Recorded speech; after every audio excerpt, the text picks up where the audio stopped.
There we go. All right, shalom, everyone. Shalom. Shalom. Say shalom, shalom, shalom. First, of course, I want to give all honor, praise, glory to the Most High God, Yahweh, and His anointed Holy Son, Hamashiach Yahawashi, whom the world obviously calls Jesus Christ. We'll say shalom to everyone who's watching on the live stream, everyone who's here at the school in Brooklyn. This is the House of David, located 191 Howard Avenue, Brooklyn, New York.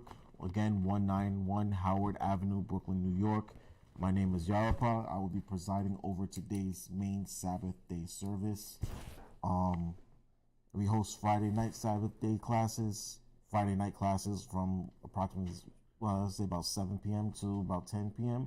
And then we host our main Sabbath day services from 12 p.m. Saturday afternoon to approximately 3 p.m.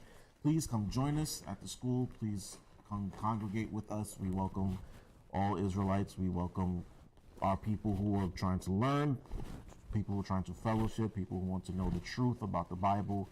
So we encourage all Israel to come and fellowship with us. Again, my name is Yarapah. Now we're presiding over today's Sabbath day service. We are in the second day of the Feast of Lights, or Feast of Dedication, called Hanukkah, right? Khan. Thursday night was the first night. Last night was the second night. We are continuing into the second day. But I'm actually not going to teach about Hanukkah today. Now, at least not now. All right. We are in the so-called holiday season, right? We're in the end of the year where the world celebrates different holidays, quote unquote, right? And the major one that just passed was what? Christmas. There you go, Christmas, right? And we were always taught that Christmas was what? We're born on that day. Say again? Or that Yahawashi was born that day? Right, that we were always taught that Christ was born on Christmas, on December 25th.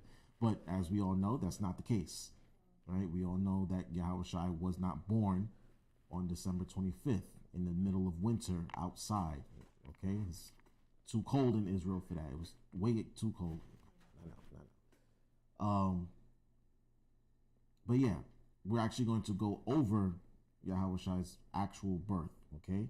Because if you really want to get down to it, the Bible does not tell you exactly when Yahawashi was born. We can only look at the context and the clues surrounding the story and give an estimate date, right? But the Bible actually does not tell you his exact birth date, okay? In fact, it doesn't tell you when anybody exactly was born. Why? Because we know that celebrating birthdays and things like that is carnal. It's, so if the Most High wanted us to know exactly when Yahawashi was born, then he would have told us. But because he didn't, we should know that December 25th is not the actual day, right? But what we're actually going to do is going to read the story of Yahawashi's birth and see how the actual story played out, because there are a lot of misconceptions about Yahawashi's birth and his, the story surrounding his nativity that people get confused, and the world just runs with it. So it's time to clear up the misconceptions about it, all right? So we're going to jump back and forth between Luke and Matthew, and we're going to try and piece together the story, all right? So I want y'all to bear with me, take notes. If you have any questions, hold on to them towards the end, and then we'll try to go back and forth and try to clear it up, any ideas that your brothers and sisters may have. Okay, so we're going to look at it from Matthew and Luke, and we're going to also look at it from the perspective of, bless you, we're going to look at it from the perspective of Mary, his mother, and Joseph, his father. Okay, and then how the story plays out, how the Most High actually orchestrated this entire thing, and how man played a role in it, or man's role in his birth. Okay, so I want you to start with Luke chapter 1 verse 5. We're gonna do a lot of reading, so that's why I want y'all to bear with me and hold y'all questions to the end. Okay, Read out the book of Luke in the King James Version of the Bible, chapter 1 verse 5.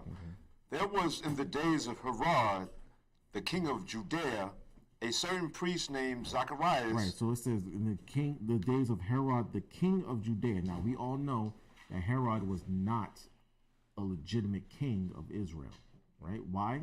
Because he was an Edomite. Okay, so this was obviously the first century AD, quote unquote, where the Romans were basically running the world. It was during the Roman Empire, correct? And of course, Caesar had sent out his own cronies to rule different parts of the kingdom. Herod ruled over Judea and the rest of Israel, correct?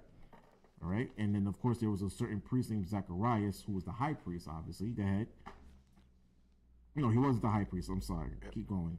A certain priest named Zacharias of the course of Abia, right? Abia was one of the different families of the priests. About that, you can read First Chronicles chapter 24. Okay, you can write that down about the different families of the Levites who had different roles in the temple and the daily ministrations. Okay, read on. And his wife was the daughters of Aaron, and her name was Elizabeth. Right, so he actually was married to one of the daughters of Aaron. So he was a Levite and she was a Levite. Okay, read on. And they were both righteous before the Most High Power, walking in all the commandments and ordinances of the Lord, blameless. Right, so they were living righteously. They were a righteous couple. They were a special people. They were a beautiful couple that followed the Most High's daily ministrations to the T. That's what it says. They followed the Lord blamelessly. Okay, you always want to be found blameless before the Most High. All right, and it doesn't mean that they weren't perfect. I mean that they weren't perfect, but it means that they followed as closely as they could. They kept the commandments. He kept his charge. Okay, she followed her husband in the daily ministrations. All right, go ahead. And they had no child because that Elizabeth was barren. And they both were now well stricken in years. Right, so they were old. They were an old couple, right? Go ahead. And it came to pass that while he executed the priest's office before the Most High Power in the order of his course, according to the custom of the priest's office, his lot was to burn incense when he went into the temple of the Lord. And see, so his job was to burn the incense. Okay, that was his job. Like I said, you can read First Chronicles chapter 24. You can also read Second Chronicles chapter 8 about the different offices of the priesthood.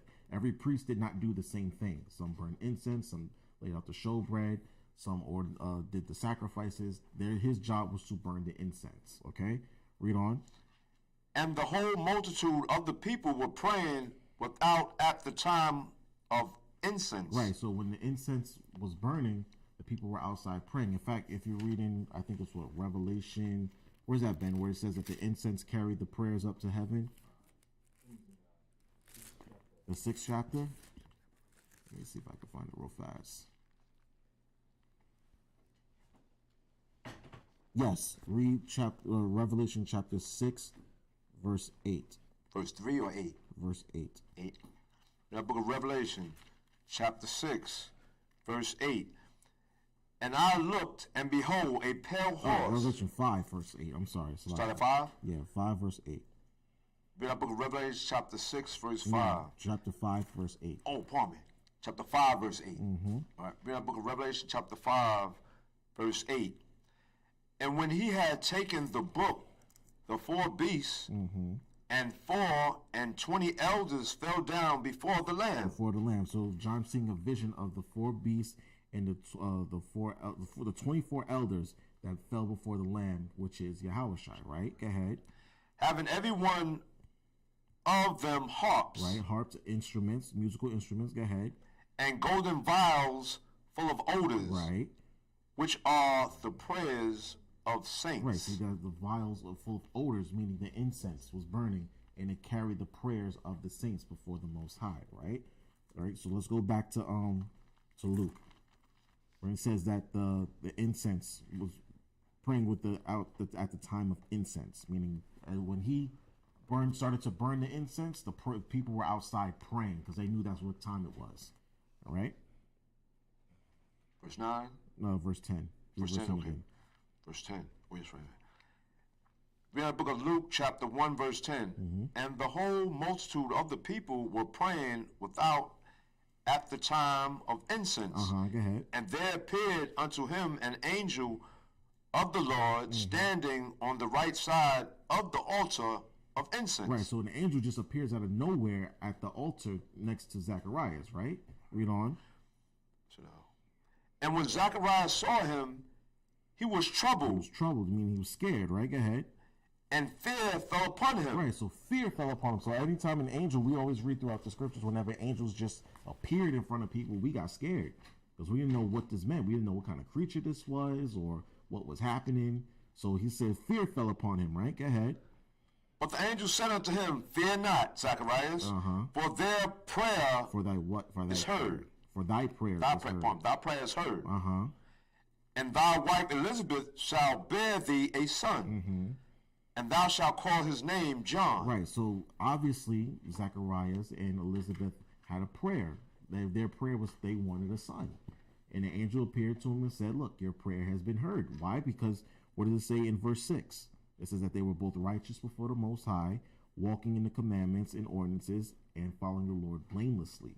So obviously their prayer was to have a son, and because they were righteous about it, the angel said, look, your prayers have been heard, and now it's going to be answered, right? Go ahead. And thou shalt have joy and gladness, and many shall rejoice at his birth. Right, so they're going to be proud parents, and many will rejoice at his birth. Go ahead. For he shall be great in the sight of the Lord, and shall drink neither wine nor strong drink. Right, and so he's going to basically be a Nazarite. Y'all know what the Nazarite vow is, right? Okay, keep going. And he shall be filled with the Holy Spirit, even from his mother's womb. And that's powerful. It said that he was going to have the Holy Spirit from his mother's womb, right? He was going to be born with it, okay? It wasn't going to be something that was given to him or something he had to earn. He was born with it to show you how special this child will be, right? Read on. And many of the children of Israel shall he turn to the Lord their most high power. Right, so it says many of the children of Israel shall he return. Like he's going to be basically bringing a lot of children, a lot of our people to repentance. Okay, that was his daily ministration. All right, go ahead. And he shall go before him in the spirit and power of Elias. Right, so he was basically going to have the spirit of Elijah on him, and we come to find out that John the Baptist was Elijah. Okay, read on. To turn the hearts of the fathers to the children, and the disobedient to the wisdom of the just. Right, so his job was going to be to bring a lot of people to repentance, right? And to what else? Go ahead. To make ready a people prepared for the Lord. Right. Out of one. So he was basically going to be prepared the way for Yahawashi. He was going to be the forerunner. He was going to be the opening act for Yahawashi, making people ready for his coming. Okay, go ahead. And Zacharias said unto the angel, Whereby shall I know this? Right. For I am an old man, and my wife well stricken in years. Right, so Zach is like, how? How is this going to be? Now, notice how he's asking, how is this going to be? We are too old for this, right? We're too old to carry children. My wife is well stricken in years. She's barren. It's similar to who? You know, I was just thinking about it with Abraham. Exactly. And it's the same thing that Abraham and Sarah went through. Yeah. We're too old for this. We're too old to have children. She's past her age. I'm past my age. We've been parents. I mean, we've been together for this long. Why now, basically, right? Read on. And the angel answering said unto him, I am Gabriel, that stand in the presence of the Most High Power. Right, so he starts to reveal himself as Gabriel. Gabriel is obviously one of the 7 archangels, right?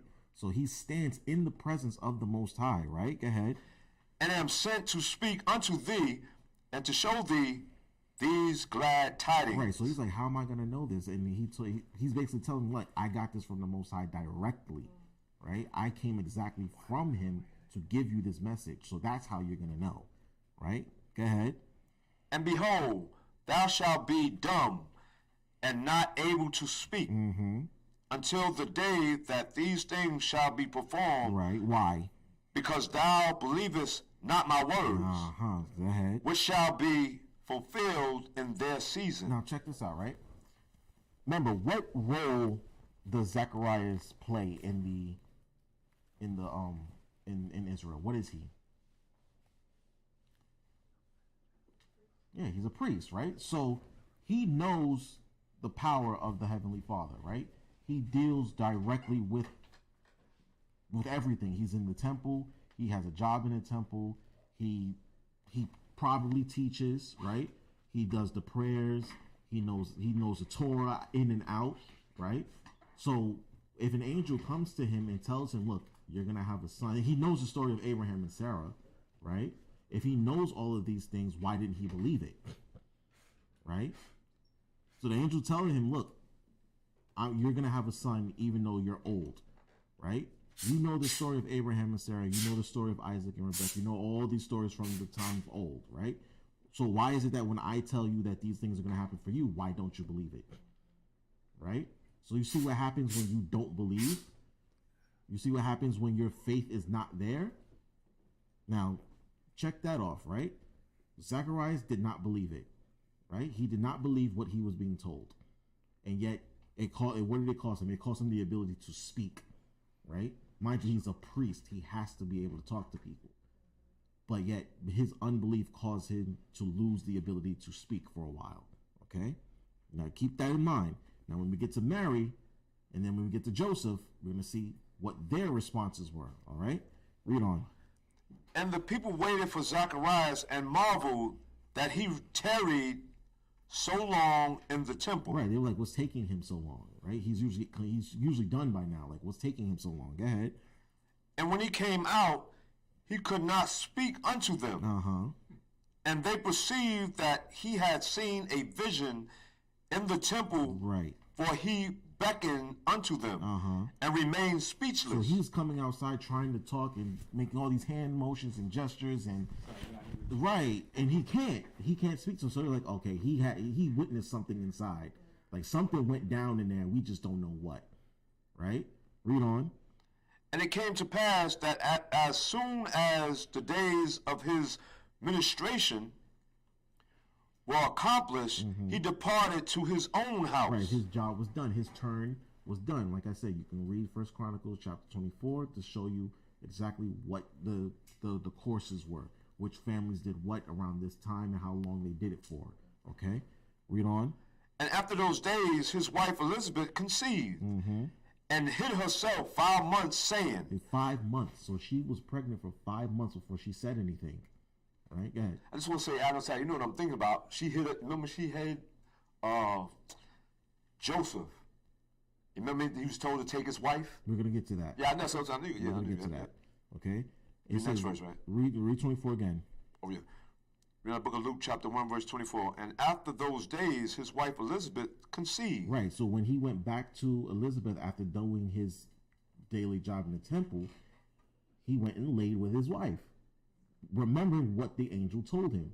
And of course, he can't speak now, right? So imagine what's going on between those two. And she's like, why aren't you saying anything? Why can't you speak? And he can't say anything, right? So read on. She hid herself for 5 months. She became pregnant and did not leave the house for 5 months. Didn't go out in public for 5 months. Where's Elizabeth? Where's she been? And remember, nobody can ask Zacharias where she's been because he can't say anything. Right? Read on. Thus hath the outer one, Lord, dealt with me in the days wherein he looked on me to take away my reproach among men. Right. So she got spiritual about it, and she said, this is what the Lord has done to me to take my reproach away from men. Remember, back then, it was a shame for a woman to not be able to have children. Right? It was a shame for them. If you could not have children, it was like damn, you know what I mean? But now she's like, okay, my reproach from among the men has been taken away, even in my old age. Right? Go ahead. And in the 6th month, the angel Gabriel was sent from the Most High Power unto a city of Galilee named Nazareth. Right. So now, Gabriel's on a mission. He's out here doing the work. Right. The Most High sent Gabriel not only to Zach, but now he sends her to who? Sends him to who? Right? Read on. To a virgin espoused to a man whose name was Joseph. Right, so a virgin espoused whose name was Joseph, right? Go ahead. Of the house of David. Of the house of David, right. And the virgin's name was Mary. Right, so Joseph was clearly her fiance, so to speak, right? Because it says it was a spouse, meaning she was promised to marry to him, right? This is 6 months after his ordeal with Zacharias, correct? So now that he's went from Zach to Mary now, and it says that she was a virgin. Now, we all know that there are multiple meanings of the word virgin, correct? We know that virgin not only means like someone who's never been, never had intercourse, but also a young woman of marriageable age, okay? A young woman, okay? So she was young at this time. Clearly, she was a very young woman. Go ahead. And the angel came unto her and said, Hail, thou that art highly favored. The Lord Outer One is with thee. Right.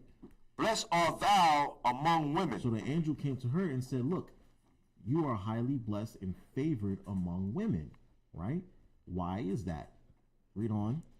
And when she saw him, she was troubled at his saying, and cast in her mind what manner of salutation right? Go ahead. This should be. Right, so she's now wondering, okay, what's the meaning of this? Again, when angels pulled up on the scene, we were scared. We didn't know whether we were going to die, whether this was a good greeting, or whether we were about to receive some kind of crazy message or vision. So she's thinking to herself, okay, what's about to happen here, right? Read on. And the angel said unto her, Fear not, Mary. So he said the same thing to Zach that he said to Mary. Fear not, right? Go ahead. For thou hast found favor with the Most High power. So he said that she found favor with the Most High, meaning that he chose her, basically. She's been chosen, okay?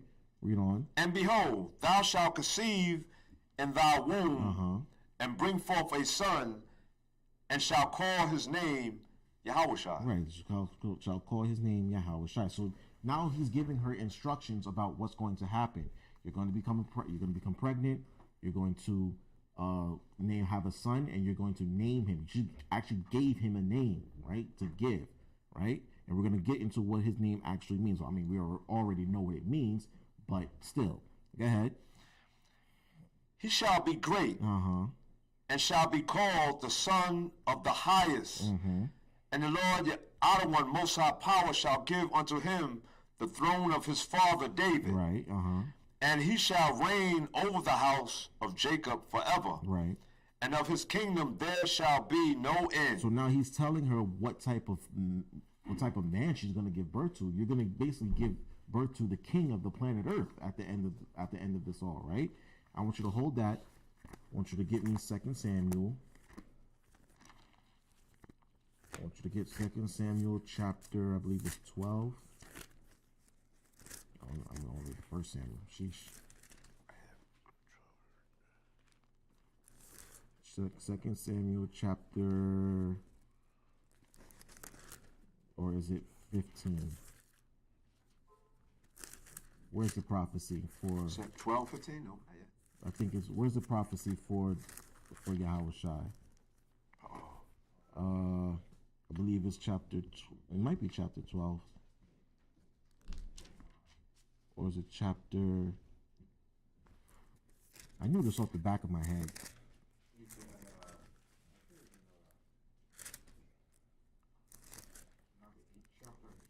The 8th chapter?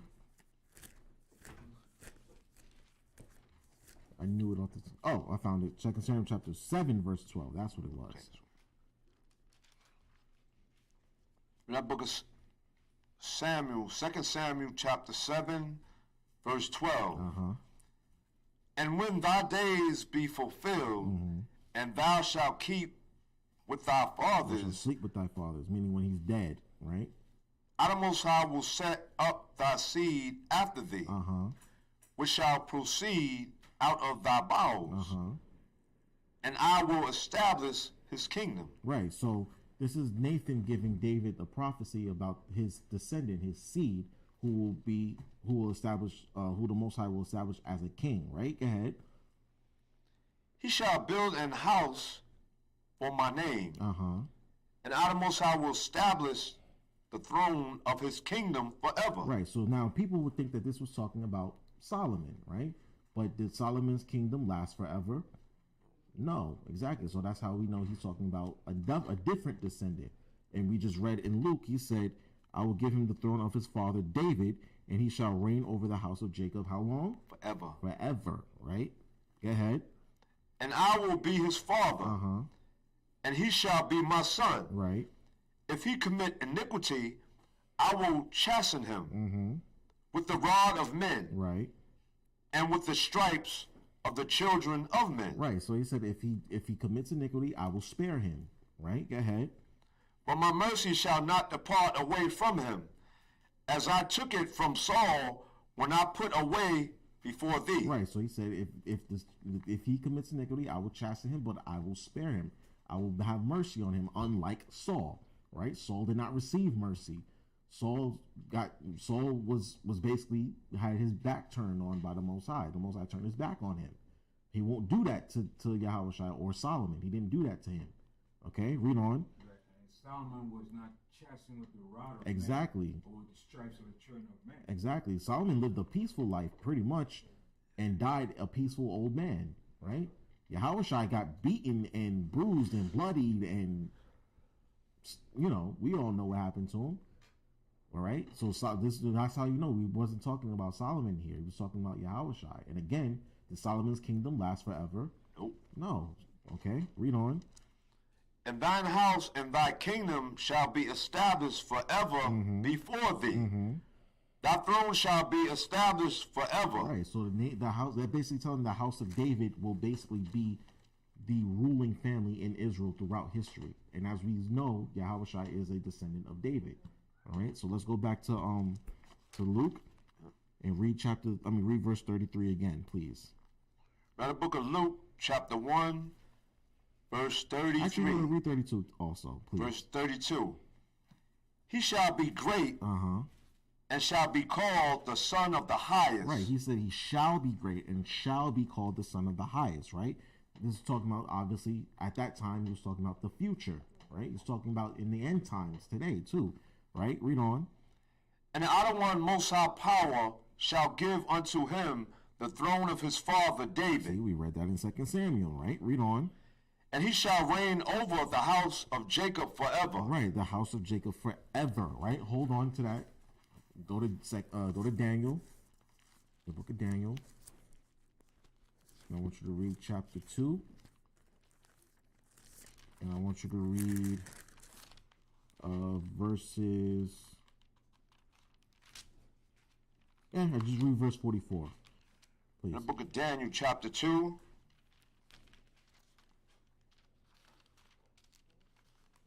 Verse 44. Verse 44. And in the days of these kings shall the Most High Power of heaven set up a kingdom. Right, this was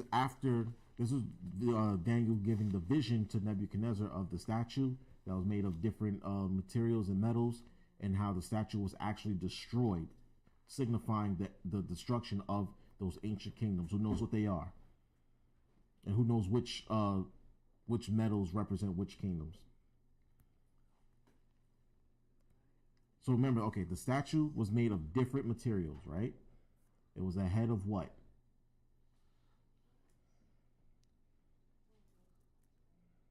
Come on, I know y'all know.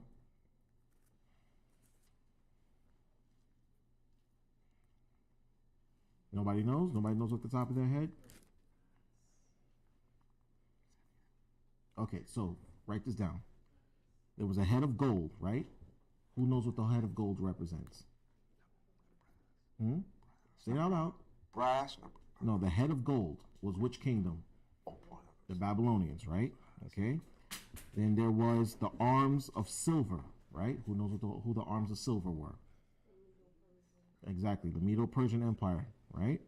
Then there was the belly and the thighs of hold on.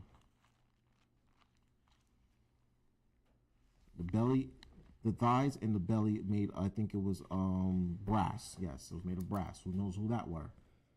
It was the Greeks, exactly. The legs of iron. Wait, what'd you say? Yes, the Romans, okay? So write this down. I'm going to say it again. The head of gold was the Babylonians, right? Then the arms of silver were the Medo-Persians, okay? The bellies and the thighs of brass was the Greeks, okay? And then the legs of iron was Rome. But there was another part of that statue that we all kind of gloss over. The 10 toes made of what? Iron and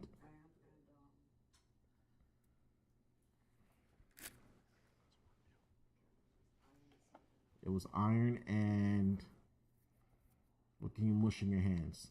There you go. Iron and clay. The 10 toes made of iron and clay. Now, who knows what the 10 toes of iron and clay represent? Close, but no. Where are we today? Yes, the 10 toes represent America, okay? Because, in fact, I want you to read verse 40, start at verse 41. Back in Luke, right? No. Daniel. Chapter 2, verse 41.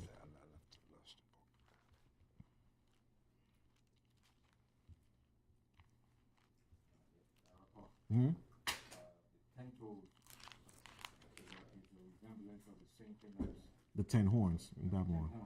which is the EU. The EU and more, and including America. But not so much America, because No. they're the one that's going to crush America. Yes. Right. Toes. The 10 toes, yes. Read on. About the book of Daniel, chapter 2, verse 44. And the kingdom. No, start at verse 41. Oh, start at verse 4. Okay, 44. Read the book of Daniel, chapter 2, verse 41. And whereas thou sawest the feet and toes, part of potter's clay, And part is clay, right? and part of iron, And part of iron, the kingdom shall be divided. Right, the kingdom's going to be divided. The EU is definitely divided, right? Is it not? The EU, Britain broke off from the EU, right? They don't use their currency anymore.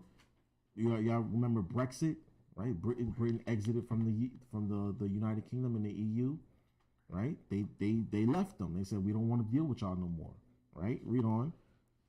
But there shall be in of the strength of the iron, for as much as thou sawest the iron mixed with miry clay. With miry clay. So he's basically saying the strength of the iron is their military force, right? Rome had a very, very strong military, to the point where that's how they conquered kingdoms, through military force, right? So he's saying that they used the same tactics, the same military force that they used back in Rome, right? Go ahead. And as the toes of the feet were part of iron and part of clay, so the kingdom shall be partly strong and partly broken. Right. See, again, they're fractured. They're a strong kingdom, but they're also a fractured kingdom because they don't get along. There's no unity. Huh? They're strong militarily. Right. They're strong militarily, but in every other facet, their culture, their ways of life, they're fractured. Okay, read on. Can I say, Stu? Absolutely. When he started with the Babylonians, the depreciation of The materials. the materials Yeah. started to depreciate. He started with the gold, then he went down to the brass. What is Brass, brass? yeah. You know what I mean? Down to iron, Down to clay. and then down to clay. Exactly. So it shows you the depreciation, like Ben said, the depreciation of the status of these kingdoms. Right. Read on. See. And whereas thou sawest iron mixed with miry clay, they shall mingle themselves with the seed of men. Right. See, and that's what the EU has done. And same thing with America. We have mixed everybody. Everybody's here. We're the great big melting pot, right? So called. There's every nationality, every kindred, every tongue is here and in the EU, right? Everybody, and we do not get along. You cannot mix these things. That's why the Lord told you, don't mix and mingle with these people. You're not supposed to be. We're supposed to be in our own little pockets in the world. We all have our own little portions, but yet Esau just wants to mix and mingle with everybody, and was not to be so. Okay? And also, too, he left his seed. By him doing that was a strategic, economic and military way of leaving his seed to control the resources of those nations that he left.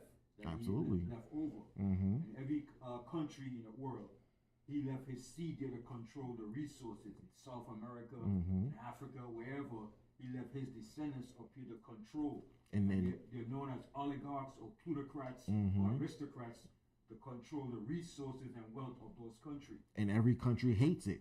They hate that there's a U.S. embassy in every country, right?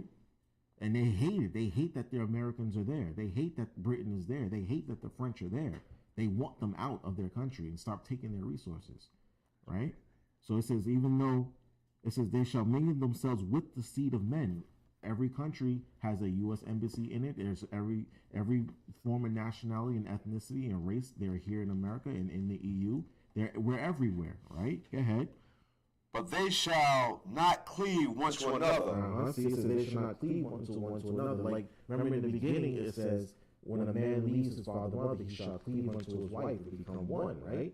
He's saying here, we're not going to be doing that, right? We can't do that with each other. We cannot cleave unto these other people. We won't. We can't get along, right? Read on. Even as iron is not mixed with clay. Right, you can't mix iron and clay. They're not going to become a new substance. The clay is going to go overtake the iron or vice versa. It's not going to hold. It's not going to combine. Right? The clay will deteriorate the iron, if anything. All right? Now, read on. This is what I really wanted to get to. Go ahead.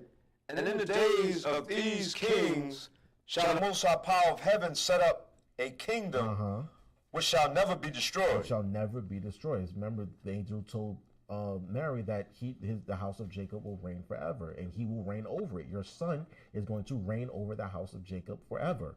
Now, imagine being told this, right? Sisters, imagine being told that your son will be the king of the world, right? Make you proud, right?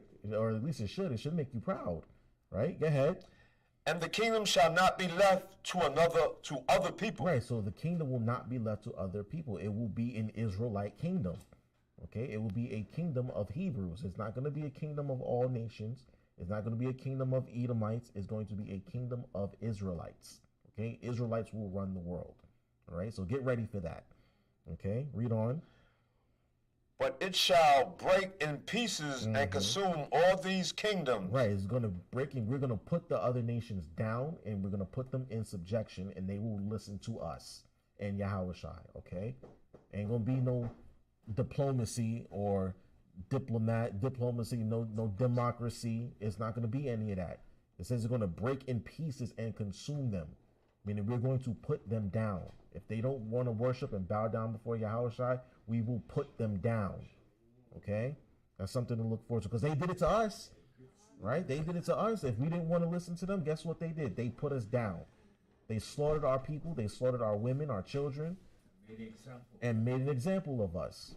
Okay, and made us worship their images, made us worship their white. Shalom, brother. Made us listen to all of their worship their gods and worship their religions and whatnot. We're gonna do it right back. Okay, but we're gonna do it in righteousness, because we're gonna be worshiping the one true God. Okay, all right. Finish the verse. And it shall stand forever. For as much as thou sawest that the stone was cut out. You don't have to read 45. Let's go back to Luke. But yeah, y'all gonna see that Yahawashi is going to establish that kingdom. Shalom, brother. Yahawashi is going to be the leader of that kingdom. There's going to be no end to it, meaning it's going to reign forever and ever. It won't be toppled over. There won't be no coups, okay? There won't be any insurrections in that kingdom. It's going to stand forever, all right? Read on. And go back to Luke and read 33 again, please. Verse 33. Read the book of Luke, chapter 1, verse 33. And he shall reign over the house of Jacob forever. And of his kingdom there shall be no end. There shall be no end, right? Go ahead. Then said Mary unto the angel, how shall this be, seeing I know not a man? Right, so he says, she said, how is it going to be? She asked the same question that Zach asked. She said, well, from a different perspective. She said, how? Right? How is this going to be, seeing I know not a man? Now, remember, it says in verse 27 that she was espoused to Joseph, but they hadn't come together yet. They hadn't laid together yet. So she's thinking, how? I'm still a virgin. I'm young. I'm not even married yet. How is this going to happen? Right? But look at the way that she asked, right? Zach asked, like, I'm too old for this. How is this going to happen? Right? But she's just thinking, okay, how is, like, what's going to happen here? How is this all going to play itself out? Zechariah is just like, I'm too old for this. I don't think this is going to happen. You understand what I mean? Y'all see the difference? You see the difference in faith? She's thinking, okay, how is this going to, like, what are the orders here? How is this going to play out? Zach is just like, I don't think so, right? And mind you, he's a priest, so he should know these things, right? He should have an understanding of faith and obedience. She's just like, okay, how? Like, let's show me the road step, show me the path, right? And look at how Gabriel answers her. Go ahead. So verse 35. Yes, sir. And the angel answered and said unto her, the Holy Spirit shall come upon thee, and the power of the highest shall overshadow thee. Right. So now this is where people get it confused, right? This is where people think that the Holy Spirit just put Yahawashi in her womb, right? Which is kind of weird when you think about it. It's just like, okay, he just beamed her up. Like, how does that happen? But he just zapped her in, right? No, that's not how it happens. When it says that the Holy Spirit shall come upon thee and overshadow thee, right? Meaning the Holy Spirit was just going to guide her steps. That's all it was going to, like, she wasn't going to be confused about anything. It was going to instruct her and guide her in the way that what she was going to do, help her make the right decisions, okay? And when these things happen, she's going to know this was an act of the Most High. The Most High did this. Okay, I'm moving the right way. I'm not doing anything out of what's ordained of me, right? So sometimes when we make decisions, we're wondering, okay, is this an act of the Most High? Is this what the Most High wanted from me? Or is this something I'm doing on my own? She didn't have to wonder that because she was being told what was going to happen, that these things were going to happen for her, and this is how. Remember, we're just getting an overview of the conversation. Obviously, he went more in depth with her about who she was going to be with, how this was going to happen, what to expect, right? And then he's going to go even further about the situation, because read on. Finish it verse 35. No, Finish 35. Yeah, 25. Now I'm going to start over. In Luke 1, verse 35. And the angel answered and said unto her, the Holy Spirit shall come upon thee, and the power of the highest shall overshadow thee. Right, so the Most High was going to directly intervene in this. That's another thing. He was actually going to perform this thing directly. Okay, that's what also makes it a miracle. All right, and when we go into Matthew, we're going to go over that also. Read on. Therefore also the holy thing which shall be born of thee shall be called the Son of the Most High Power. Right, go ahead. And behold, thy cousin Elizabeth, she hath also conceived a son in her old age. Right, and he gave her more clarification. He gave her more confirmation too, and said, look, your cousin in her old age is conceived too. So it gives her more confirmation for her faith. Because if she's going to hear that, she's like, wow, Elizabeth's been begging for a child since she was my age, right? And now she's old and she's pregnant. Oh yeah, this is definitely happening. If it can happen for her, it can happen for me, right? Go ahead. And this is the 6th month with her. Right, she's been pregnant for 6 months now, right? You haven't spoken to her in over 6 months, but she's 6 months pregnant, right? Go ahead. Who was called barren. All right, go ahead. For with the Most High Power, nothing shall be impossible. Now that's faith right there. And he's telling her, look, with the Most High, anything is possible. And go ahead, Zach. I was going to say it, but realize it was coming up. But then, so if it's nothing with the Most High is impossible, does that mean it's possible? It's all possible. All possible. What? Go ahead. They realize that. And look at how she responds. This is how we always want to respond to these things. Go ahead. And Mary said, behold, the handmaid of the Lord outer one, be it unto me according to thy word. Right, she said, it is so. She agreed immediately. She didn't think about it. She didn't stutter on it. She didn't stammer. She said, let it be so. Right? That's the type of faith that you want to have when the Most High makes his petitions, I should say, of you. When he tells you that certain things are going to happen for you, you should be like, okay, I'm on board. All right? Read on. And the angel departed from her. And Mary arose in those days and went into the hill country with haste, into the city of Judah. Into a city of Judah. Now, where into the city of Judah you think she went? Right? Go ahead. And entered into the house of Zacharias and saluted Elizabeth. She saluted her cousin. Right? Go ahead. And it came to pass that when Elizabeth heard the salutation of Mary, the babe leaped in her womb. Right, the babe leaped in her womb. So the baby started kicking in her stomach, right? Mind you, she's 6 months pregnant. So John in her stomach is jumping for joy, right? Go ahead. And Elizabeth was filled with the Holy Spirit. And she spake out with a loud voice and said, Blessed art thou among women. So she started to prophesy, basically. Go ahead. And blessed is the fruit of thy womb. And whence is this to me, that the mother of my Lord Adawan should come to me? Right. Now, was she told that that Mary was going to be the birth of the mother of the Messiah? Did anybody tell her that? No, the Most High told her that. Right? Flesh and blood didn't reveal it to her, but the Father did. Right? Go ahead. For lo, as soon as the voice of thy salutation sounded in my ears, the babe leaped in my womb for joy. Right, go ahead. And blessed is she that believes. Right, blessed is she that believes. Go ahead. For there shall be a performance of those things which were told from her, which were told her from the Lord Adawan. Right, so that's how it happened. All right, now jump down to verse 56. The book of Luke, chapter 1, verse 56. And Mary abode with her about 3 months and returned to her own house. Right, so she abode with her she stayed with them for 3 months, right? She stayed with them for 3 months. Keep that in mind. Now, I want y'all to jump to Matthew. We're going to go to Matthew, right? And we're going to start at chapter 1, verse 18.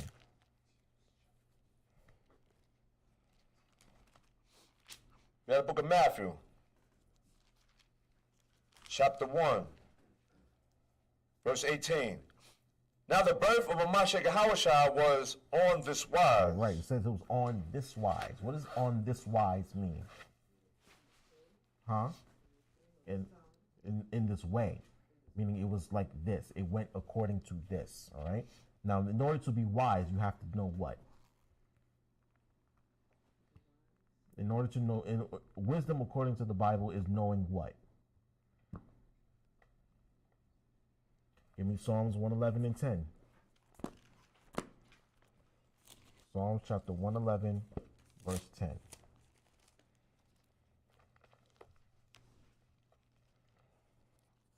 Okay? Remember, it says on this wise, right? On this wise. What is wisdom? Okay? The book of Psalms, chapter, you said 111, right? 111, verse 10. Verse 10. The fear of the Lord Yahweh is the beginning of wisdom. Of what? The fear of the Lord Yahweh is the beginning of wisdom. Right, the beginning of wisdom. In order to be wise, right? Go ahead. And good understanding to have all they that do his commandments. Do what?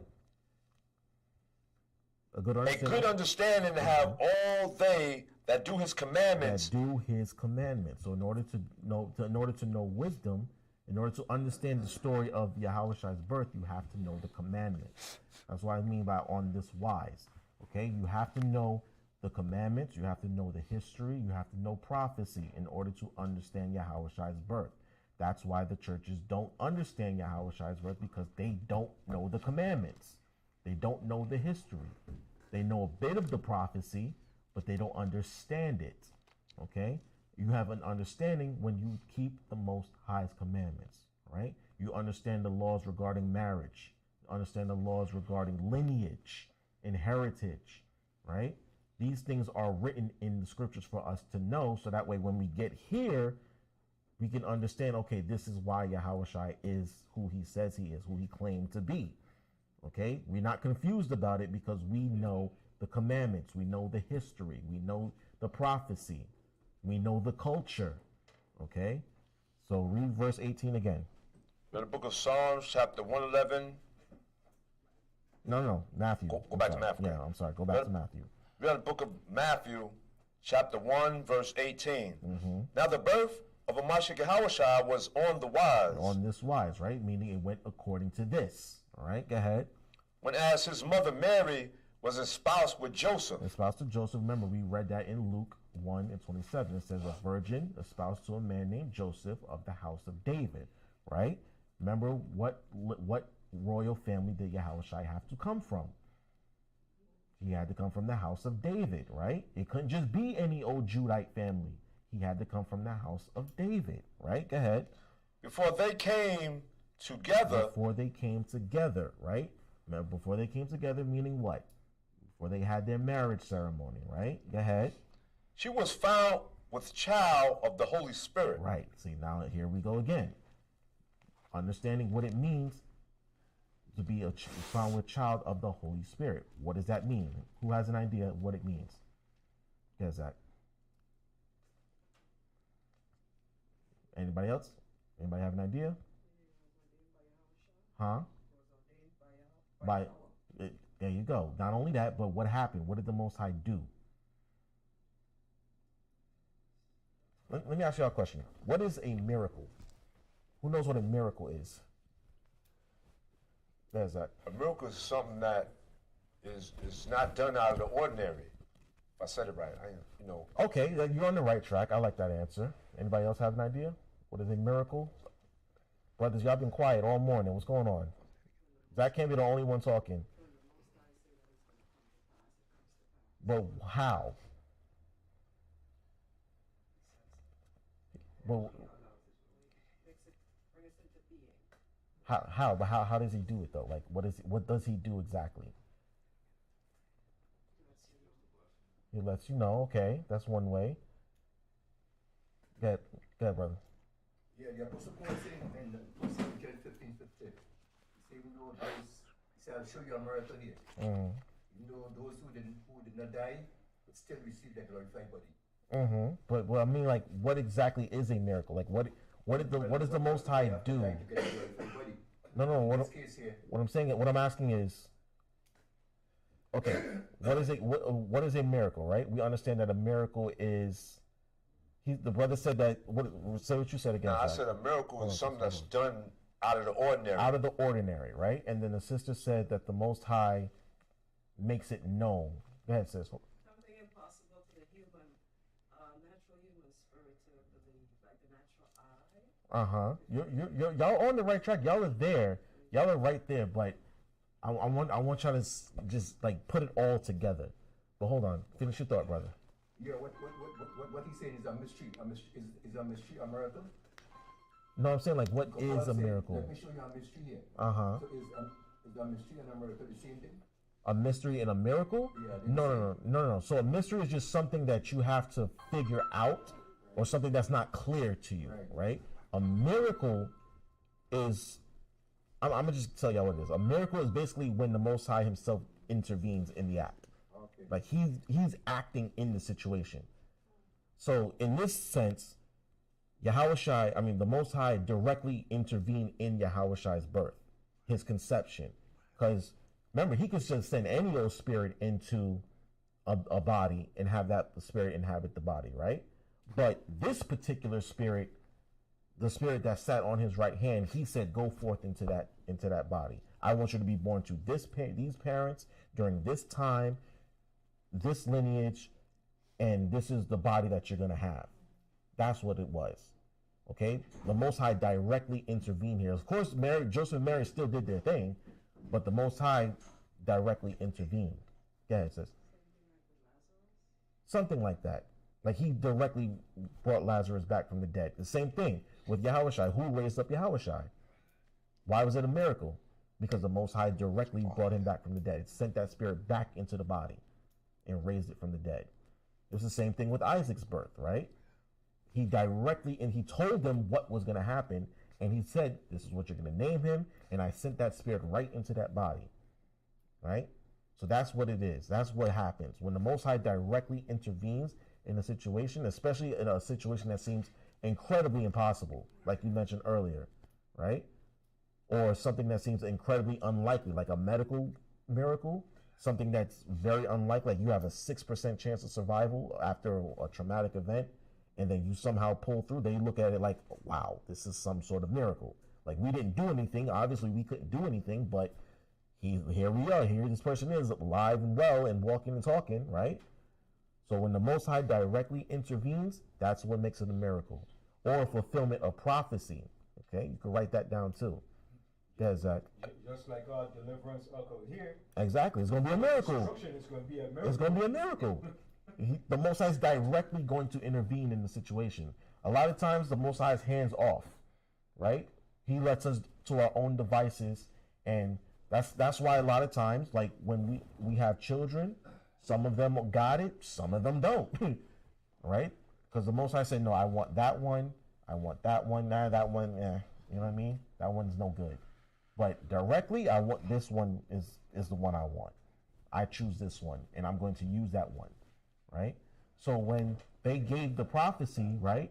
Of course, there are many of our people back then, brothers. Hold on, brothers. Many of our ancestors thought that the Messiah was going to come during this time, during this time, during this time, during this time. But no, the Lord said, no, I'm going to send him when exactly the time is right, right? Because they were looking for him throughout, from the moment the Babylonians came all the way up until, even then when Yahawashi was on the scene, they were still looking for somebody else. But he said, no, this is him. This is he, right? So read that verse again, verse 20. I mean, not 20. 18 again? Or? Yes, 18. Okay. We're in the book of Matthew, chapter 1, verse 18. Mm-hmm. Now the birth of Mashiach Yahawashi was on the wise. This wise. Now the birth of a Mashiach Yahawashi was on this wise. Right, go ahead. When as his mother, Mary, was espoused to Joseph. Right, she was promised to marry him, like we read in Luke, right?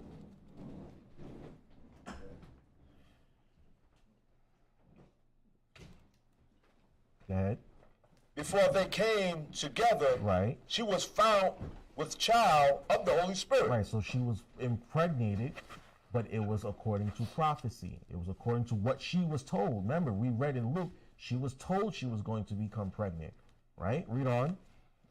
Then Joseph, her husband, being a just man, and not willing to make her a public example, right, go ahead, was minded to put her away privately. Right, so Joseph being a just man, remember, Joseph comes from a royal heritage. So he didn't want to make her a public example. He didn't want to drag her name through the streets.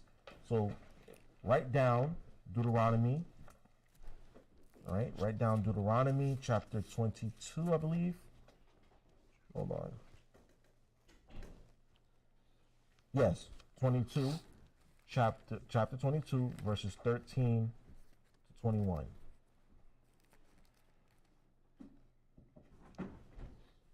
Right? You don't have to read it, but y'all understand that's what it was. That was the public example, so to speak, that if you found a woman that wasn't a virgin, and you brought it to the city and said, look, she's not a virgin, you had to prove it, right? And you had to show the virgin of the tokens of her virginity, right? Which is the bed sheets with the blood hymen, from the hymen on it, okay? And if they found that she wasn't a virgin, well, y'all know what happened. And if she was found blameless, if she was vindicated, then he had to take her to be his wife. He didn't want to put her through that ringer. So he was like, you know what, maybe we should call this off. Maybe we should go our separate ways. But remember, she's already pregnant. He can't tell them, look, I laid with her before our ceremony, before we exchanged vows and stuff. All right? Let's go back. Verse 20? Yes. We're in the book of Matthew, chapter 1, verse 20.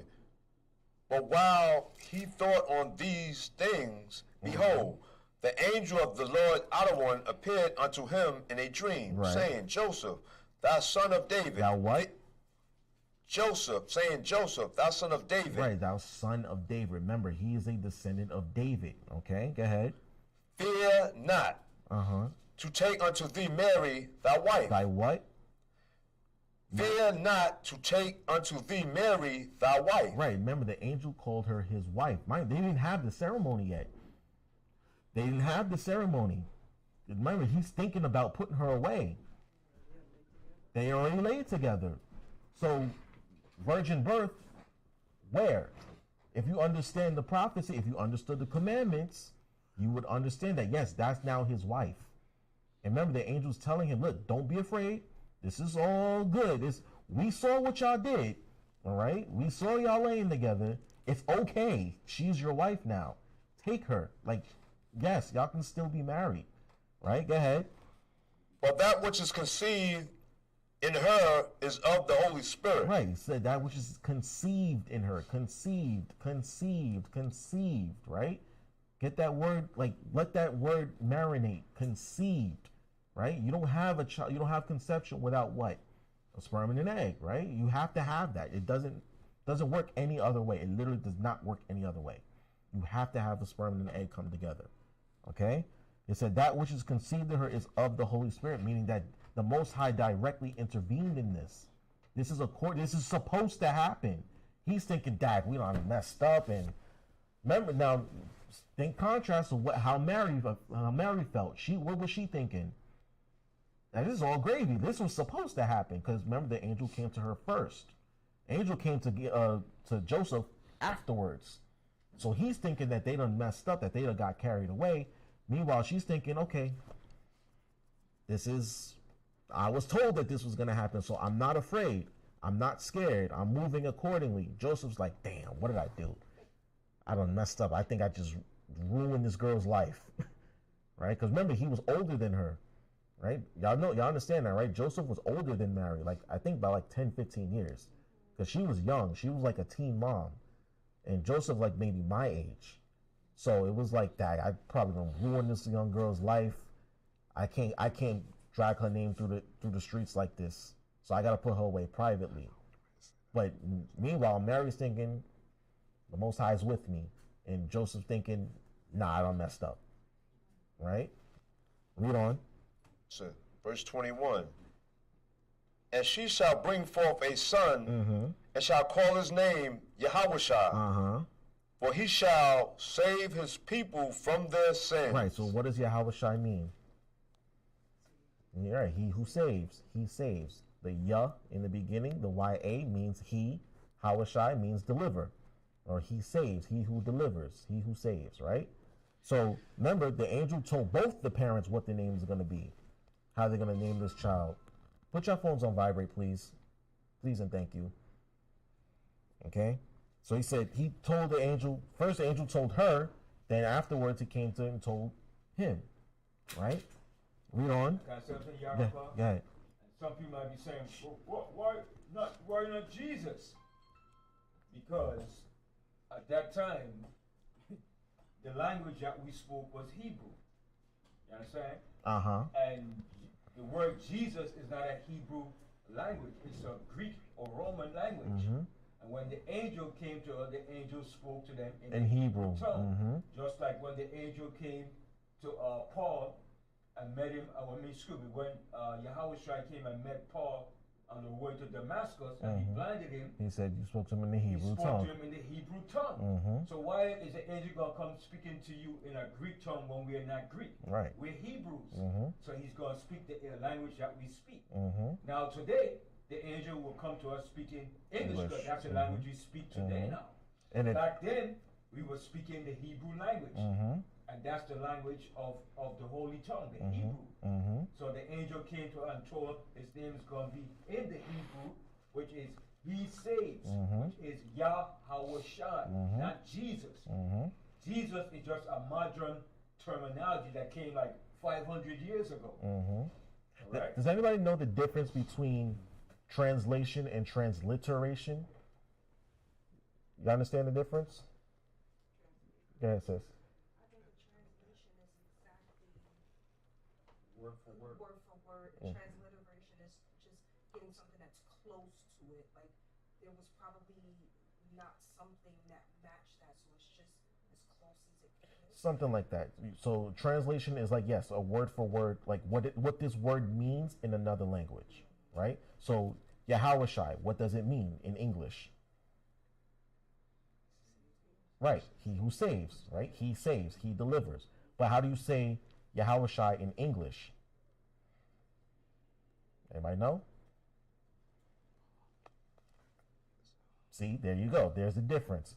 You say Yahawashi in English. To say Yahawashi in English is Joshua. That's if he was on the earth today, we would be calling him Joshua, so to speak. All right, we would obviously call him Yahawashi, but that's how you say Yahawashi in English. Now, when they transliterated it to Greek, right, it was Iesus, right? But now, how do you say Iesus in English? It means the same thing, but how do you say it? Not Yahshua, No. How do you say Iesus in English? Jesus. Okay? That's how it means he who saves, but how we say it, how we pronounce it is different. Okay? So translation is what it means in another language. Transliteration is how it's pronounced in another language. Okay? So when we say Yahawashi, we're going back to its original language. What his name actually means, or how we actually pronounce his name in its original language, is different than how we pronounce it today, but it all means the same thing, right? Just like if you say hello, right, it means hello. But how do you say hello in Spanish? Hola, right? That's how we say it. But it all means the same thing. It's a greeting, right? Okay, understand? Go ahead, Now, I won't say pertaining to that, you know how a lot of the words will be broken down? I remember I said to my biological father, who would take the eighth letter of the alphabet and come with the word hello? I don't say hello. Listen, H-E-L dash, L is low, am I right? But it's okay if you say it, but that's just me. Christ, You say hi, I know what I wish we know he didn't say shalom. right. So, in essence, that's the difference I don't say hello. between translation and transliteration. We say Yahawashi and it means he who saves, right? He who delivers. That's what it means, okay? And then how you say it in English is Joshua. That's just English. That's how you say Yahawashi in English. But if we want to transliterate it to different languages, how do you say Yahawashi in Spanish? Jesus. Exactly. Jesus. Same thing. Same name, same meaning, just pronounced differently. And of course, it comes with a different image. Like when you hear that name Jesus, we think white boy, right? When we say Yahawashi, we're thinking the actual true person that we're reading about here in the Bible. Understand? Everybody understand? Huh? All right. Prove what you said, that his name in English would be Joshua. When you read the book of Hebrews, the third chapter, it tells you that it was Joshua that gave them rest. When you read the book of Hebrews, the third chapter. But but when you actually read that, it says Jesus, right? But we're talking about a different person completely. We're talking about Joshua, the son of Nun, right? But if we say Yahawashi, that's why we make that differentiation, okay? Just so that we understand who we're all talking about here. It says if Jesus had given them rest, but he was talking about Joshua, the son of Nun, in the wilderness from the tribe of Ephraim. All right? Everybody understand? Everybody on the same page? All right. Read verse 21 again, please. Yep. The book of Matthew, chapter 1, verse 21. And she shall bring forth a son, and shall call his name Yahawashi. For he shall save his people from their sins. Now all this was done that it might be fulfilled, which was spoken of the other one by the prophet, saying, Behold, a virgin shall be with child, and shall bring forth a son, and they shall call his name Emmanuel. Right, that's Isaiah chapter 7 and verse 14, if y'all want to write that down, okay? Isaiah chapter 7, verse 14. Read on. And his name shall be called Emmanuel, which being interpreted is the Most High power with us. Right. Emmanuel is one of the many titles that he's given, meaning the Most High is with us. The power is with us in the form of Yahawashi. All right. Now read on. Then Joseph, being raised from sleep, did as the angel of the other one had bidden him. So Joseph was obedient, right? Joseph was given the message saying, look, no, this is okay. We know that you're probably scared. We know that you're probably thinking you done messed up. We know that you're probably like, okay, how can I get myself out of this situation? I don't want to drag this woman through the streets. Phones on vibrate, please, and silence. Okay, please and thank you. All right. He's thinking all these things, but the angel had calmed him, reassured him that this is supposed to happen, that you're on the right path. Just continue and do right by her, okay? Do right by your wife. Because if not, then you can mess up the whole situation. What if Joseph had said, "Nah, I'm good. I don't think this is right. I'm gonna go put her away anyway," right? Or what if Mary decided, you know what? I don't think I want to be a mom. I don't think that this is the right thing for me. Imagine how they would have changed the course of history if they had adopted those mindset. And that's why when it says, read verse 18 again. I'm sorry, read it again. Yep. We're in the book of Matthew chapter 1 verse 18. Now the birth of Yahawashi was on this wise, when as his mother Mary was espoused to Joseph, before they came together, she was found. This is why it says this. All right, read on. Before they came together, Right. Go ahead. she was found with child of the Holy Spirit. That's why, because he wanted to make sure that he had parents that were going to obey the commandments of the Father, right? He wanted to make sure that he was born to the right people, okay? Because if either one of them decided, I don't want to do this, who knows how Yahawashi's life would have turned out? Who knows if he would have actually fulfilled his mission? Who knows? And that's why the Lord said, no, I'm going to wait until the time is right. And I'm going to have him be born to these two, because they're going to be the perfect parents for him. They're going to raise him right. They're going to raise him accordingly. And he's going to obey them, right? Because remember, we read in Luke chapter 2, it says that he went and obeyed his parents. He listened to them, right? Now, just imagine if he had rebellious, wicked parents. Think about that for a second. Think of if Yahawashi was raised in a single parent home. Think of if Joseph was beating on Mary, having side children on her, right? Think about if Joseph was an unjust man, because it said that he was a just man, right? Think of if he was born to different parents. That's why it says he was born with child of the Holy. It was the exact right time when it was supposed to happen. Okay? Yes, that. So say right quick, add on to what you're saying. You see now, like in today's world, opposed to then in the biblical times, that's why he always had to send the angel. Right. And then you remember when he sent it to Mary first, and Mary. then you was just saying how he thought he messed up, then he got to send the angel in, because everybody got to be on one accord. Exactly. And then it boils down to say last thing in the book of Joshua 24:15. Everybody got to one accord. Me and my house shall serve the Lord. Exactly. No, he's right about that. If the angel never came to Joseph and said, no, this is okay, and Joseph never, if he didn't obey that command, who knows how it would have turned out? We don't know. And thank God we'll never know, because it didn't happen that way. It happened exactly how it was supposed to happen. All right? Did we finish the chapter? No, okay, read verse 24, no? Yes, read verse 24. We're in the book of Matthew chapter 1, verse 24. Then Joseph, being raised from sleep, Then Joseph, being raised from sleep, did as the angel of the Lord out of one had bidden him, and took unto him his wife, and knew her not till she had brought forth her firstborn son. Right. So now people get confused about that, because that's where they think, oh, he never laid with her at all. No, it was just that once he found out that she was pregnant, he stopped laying with her. That was it. He stopped, because now he understands, okay, there's a baby in her, and it's not just some ordinary child. So I'm not going to just be all up in her throughout her entire pregnancy. No, I'm gonna wait. We're going to do this right. We're going to prepare for this pregnancy, and then we're going to go from there. Right? That's all it means. It doesn't mean that he never laid with her. Okay? Because clearly he laid with her, because scriptures clearly say that he's Yahawashi's dad. All right? So, Yarapah. Huh. Now, the question that people ask, so, if my wife is pregnant and she wants some action, I can't have no action with her? Listen, Not like today. there are some people who do. All right? There are some couples who still get down while they're pregnant, okay, while a woman is pregnant. I'm not going to tell you yes. I'm not going to tell you no. I'm going to say, proceed with caution. Absolutely. Because, listen, I don't know why, but some men like it when their woman is pregnant. She's more radiant, she glows more, and it just turns them on. I don't know. I've never done that before.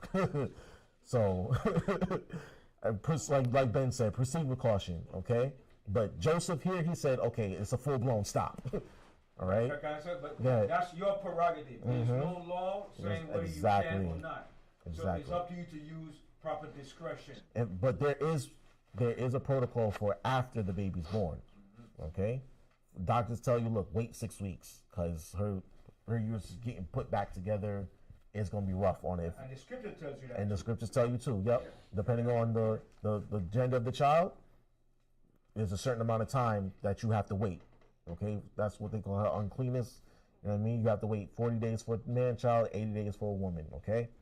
Other than before that, proceed with caution. Real quick. Everything is like recovery. Yeah, it's a recovery process. For her, yes. Okay. Remember, her body just underwent through a traumatic experience. Okay. A lot of effort, a lot of blood gets lost. And remember, the uterus expands during the pregnancy, so it has to get put back together. Has to. It takes time. All right? So we finished chapter 1, right? In Matthew. Now we're actually going to get into the nativity, the birth. Okay? So let's go back to Luke. Right? Back to Luke. And we're going to go to chapter 2, verse 1. The book of Luke, chapter 2, verse 1. Mm-hmm. And it came to pass in those days that there went out a decree from Caesar Augustus. Right. Caesar That was all the Rome. world Go ahead. that all the world should be taxed. Now this taxing was actually a census. When I was doing my research, it wasn't like people were paying their taxes. They was actually conducting a census throughout Roman territories. So that's why everybody had to go back to their ancestral village to actually register their households. Okay, read on. And this taxing was first made when Cyrenius was governor of Syria. Right. And it says too, and that's Absolutely. same thing too. Go ahead. And the same thing is done here too in America. Mhm. Census. They do a census every. One year, man. Come on, get it together. All right, read on. This is not. This is just Satan. That's all. That's all it is. All right. Read verse 2 again. In the book of Luke, chapter 2, verse 2. Mm-hmm. And this taxing was first made when Cyrenius was governor of Syria. Right. This was when Cyrenius was governor of Syria. Right. Go ahead. And all went to be taxed, every one into his own city. In his own city. So you had to go back to your own country, your own cities, and take care of, get registered for the census. Okay. Go ahead. And Joseph also went up from Galilee out of the city of Nazareth into Judea. Right, so Joseph lived in Galilee, right? Now, mind you, Mary's with him at the time, right? Remember, he took Mary into his own home after the angel then told him, look, bring Mary into the house, y'all become a family and raise this child together, right? Go ahead. Unto the city of David, Uh-huh. which is called Bethlehem, It's called Bethlehem, right? Go ahead. because he was out of the house and lineage of David. Right, so remember, David, he was a descendant of David, so he had to go back to Bethlehem to register, right? Go ahead. To be taxed with Mary, his spouse wife, Uh-huh. being great with child. And great with child, so she was about to pop, right? Go ahead. And so it was that while they were there, Uh-huh. the days were accomplished that she should be delivered. Right, so the days were accomplished that she should be delivered. So she went into labor, right, while they were in Bethlehem, right? Go ahead. And she brought forth her firstborn son Uh-huh. and wrapped him in swaddling clothes Right. and laid him in a manger. Now, let me ask you a question, right? Now, especially I want to direct this question more towards the sisters because they understand these things, right, more than men. If you are your due date is soon, wouldn't you prepare for the journey, have all the stuff with you in case, I might go into labor while we're on the road. You know what I mean? So wouldn't y'all have the baby bag, the diapers, and everything that you need just in case you have to go to the hospital in order to, deliver the child? So don't y'all think that Joseph and Mary had these things prepared when they were on the way to Bethlehem? Because they remember, they have cars, they have planes, no buses, this, that, and the third. They were either walking or riding some sort of animal, right? Some sort of beast of burden. So clearly they had these things prepared just in case. Like, she knew she was pregnant. She knew she was near her due date. He knew this, but still, we got to go from Galilee to Bethlehem, right? Which is far. That's a good journey. Right? Like, at least a week. I'm thinking at least a week's journey. Because if you're driving, that's at least about a hour drive. See? So who knows how long it took them? Hold on one second. And who knows how long it took them to actually get there? So they're anticipating, okay, she might deliver either along the way or there. So clearly they were prepared for this scenario. Go ahead, Qatar, sir. I know there was a brother here. He had a baby shower, but like that's a popular thing out in the world. Have like the baby shower, like gender reveal, things of that nature. But I'm saying, like, they had all this, like, because it says, remember, she wrapped him in swaddling clothes. Clearly she had this stuff with her, all their clothes, all his Pampers, all his whatever she needed just in case he was going to be born during the journey. She had it with her. Is the point that I'm trying to make. Because here, when we read on, read verse 7 again. Read the book of Luke chapter 2, verse 7. And she brought forth her firstborn son and wrapped him in swaddling clothes and laid him in a manger. Now that's where I wanted to go, because the world always taught us that she put him in some sort of horse trough in the middle of a barn and this, that, and the third. And it's just like, what black woman you know would place her newborn son in horse trough and where animals eat? Like, does that seem smart? Does that seem hygienic? Does that seem sanitary? Well, they have her as white being on a farm. I mean, like, but even what white woman would do that? But would she give birth in the barn, or would she go back into the house? When they do the decoration, they show so much hay. Right, like, and it's like, where do y'all get this from? And I realize it's because they don't understand what a manger is. So there is a manger that actually, like, that horses feed from, but there's also a different kind of manger. Did y'all know that? So, okay, then you have access to the internet, right? Like, you can, like, put the side by side, because I want to show y'all something that another brother in a different school taught me, like, I would say, like, maybe 10, 11 years ago. If you can access the internet and show it on the screen, the website that I'm gonna send you to,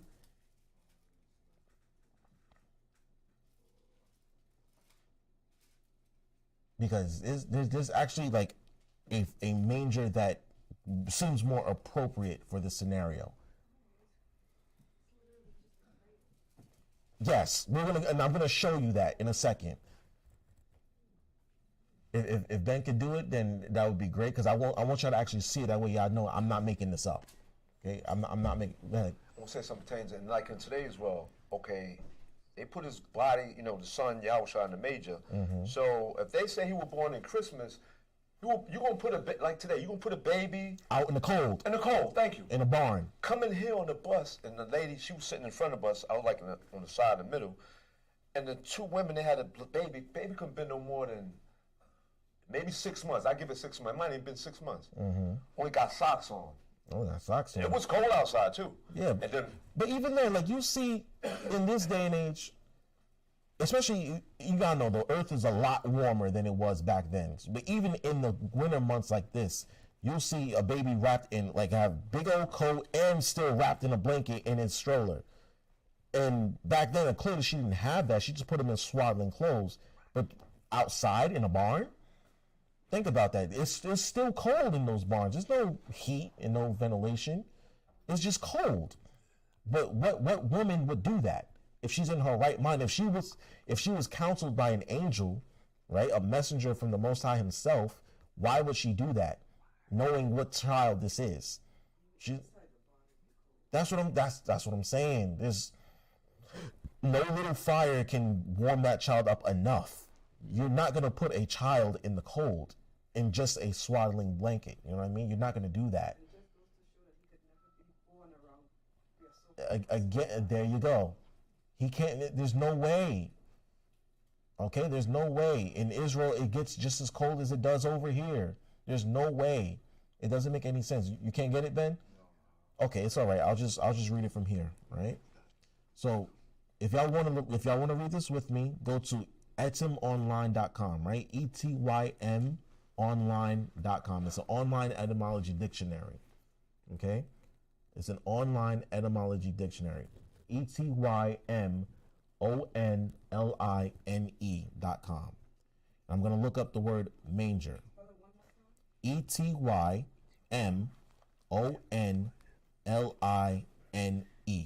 Okay?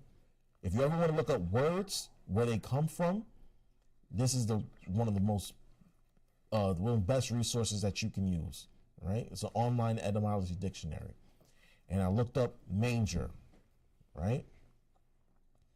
What's this thing doing? Right? Now, it does say that it's a box or trough in a stable or cow shed from which horses and cattle eat food other than hay.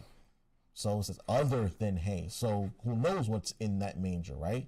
So again, you think that a black woman who was counseled by an angel would put her firstborn, newborn son in something that horses eat, something other than hay? Think about, just think about it for a second. Does that sound smart? Would any of you do that? No, right? I would hope not, right? So I want you to scroll down a little bit, right? Until we get to the word crib, right? It says a crib, manger, right? To eat, from Latin, manducare, to chew, eat, right? Now, I want y'all to look up the word. Scroll down. If you scroll down a little bit more, right, there's actual link to the word crib, okay? Crib. Old English crib, manger of a cattle stable, fodder bin, and cow sheds in fields, right? From the West Germanic word, source of also Old Saxon cribia, manger, right? Old High German kripia, right? Different words for the word manger, where it comes from, right? Then it says Old High German krippa, German krippy, crib, manger, right? Probably related to German krieb, basket, right? Meaning, listen to this, meaning enclosed child's bed with barred sides, right? Is 1640s, probably in frequent use to reference to the manger where Jesus' infant was laid. So she put him in a crib, with a child's bed with barred sides. Like you had a crib when you were a baby and slept in it. She put him in a crib, okay? And it says, these slang for house, public house, shop dates to at least 1812, but late 20th century. Slang used for dwelling house, okay? So she didn't put him in some horse trough in a barn. She put him in a bed, right? She put him in a bed. She didn't put him in some cow feeder. Because what woman would do that in her right mind? Why would she do that? Go ahead, Ben. And the angel already told her he was going to be a special son. He was going to be the son of the highest. Or you going to put the son of the highest in now? Like, who does that? So she put him in a bed. She put him in a crib in swaddling clothes. Where would she get that from? Where, like, they clearly, someone made provisions for her, because it said that there was no room for them in the inn, but clearly someone made provisions for her. All right? Let's go back. And can I say something? Absolutely. And the reason why there was no room in the inn, because what was taking place? The taxing, yeah, that too. The Passover that was too. happening. Absolutely. Everybody was coming to Jerusalem to keep the Passover. So there wasn't no room in the inn. It was already booked and filled. Absolutely. Everybody was at least on their way to Passover. Remember, they were in Bethlehem, right? Bethlehem is a little bit away from Jerusalem, but people were still making preparations to go to Jerusalem. And these are journeys. These are people making journeys. So, of course, they're making pit stops, and we've been traveling for a couple days. Let's take a rest here. And, of course, it was the tax season or the census time. So, of course, everybody's going back to their own town. They're in Bethlehem, so there was no room for them. But clearly, someone made provisions for her because she's pregnant, she gave birth, and now she put him in a crib. So, where do y'all get a barn from? Where do you get a horse trotter from? Where? And that's why it's very important to allow not the enemy to tell our history. Absolutely. Because he's going to give his spin, his spin on the history which he knows nothing about. Exactly. He's going to give you his bullcrap, watered down, how should I, depreciated history because he know it represents you. So he's going to put his twisted value on it. Understand? So we have to interpret and know our own history. We can't allow the enemy to tell us our history. Absolutely. Absolutely. And clearly Yahawashi was born at night, because read on in we'll finish verse 7. In the book of Luke chapter 2, verse 7. And she brought forth her firstborn son and wrapped him in swaddling clothes and laid him in a manger.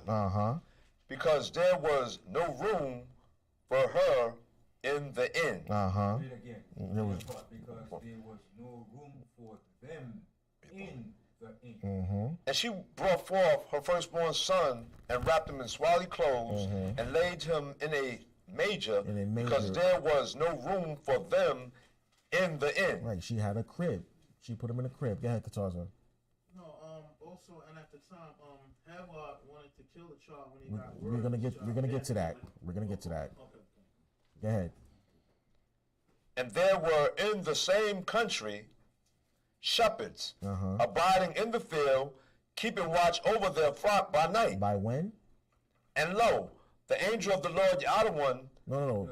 Read verse 2 again. Well, verse 10 or 8? Verse 8. Oh, very important.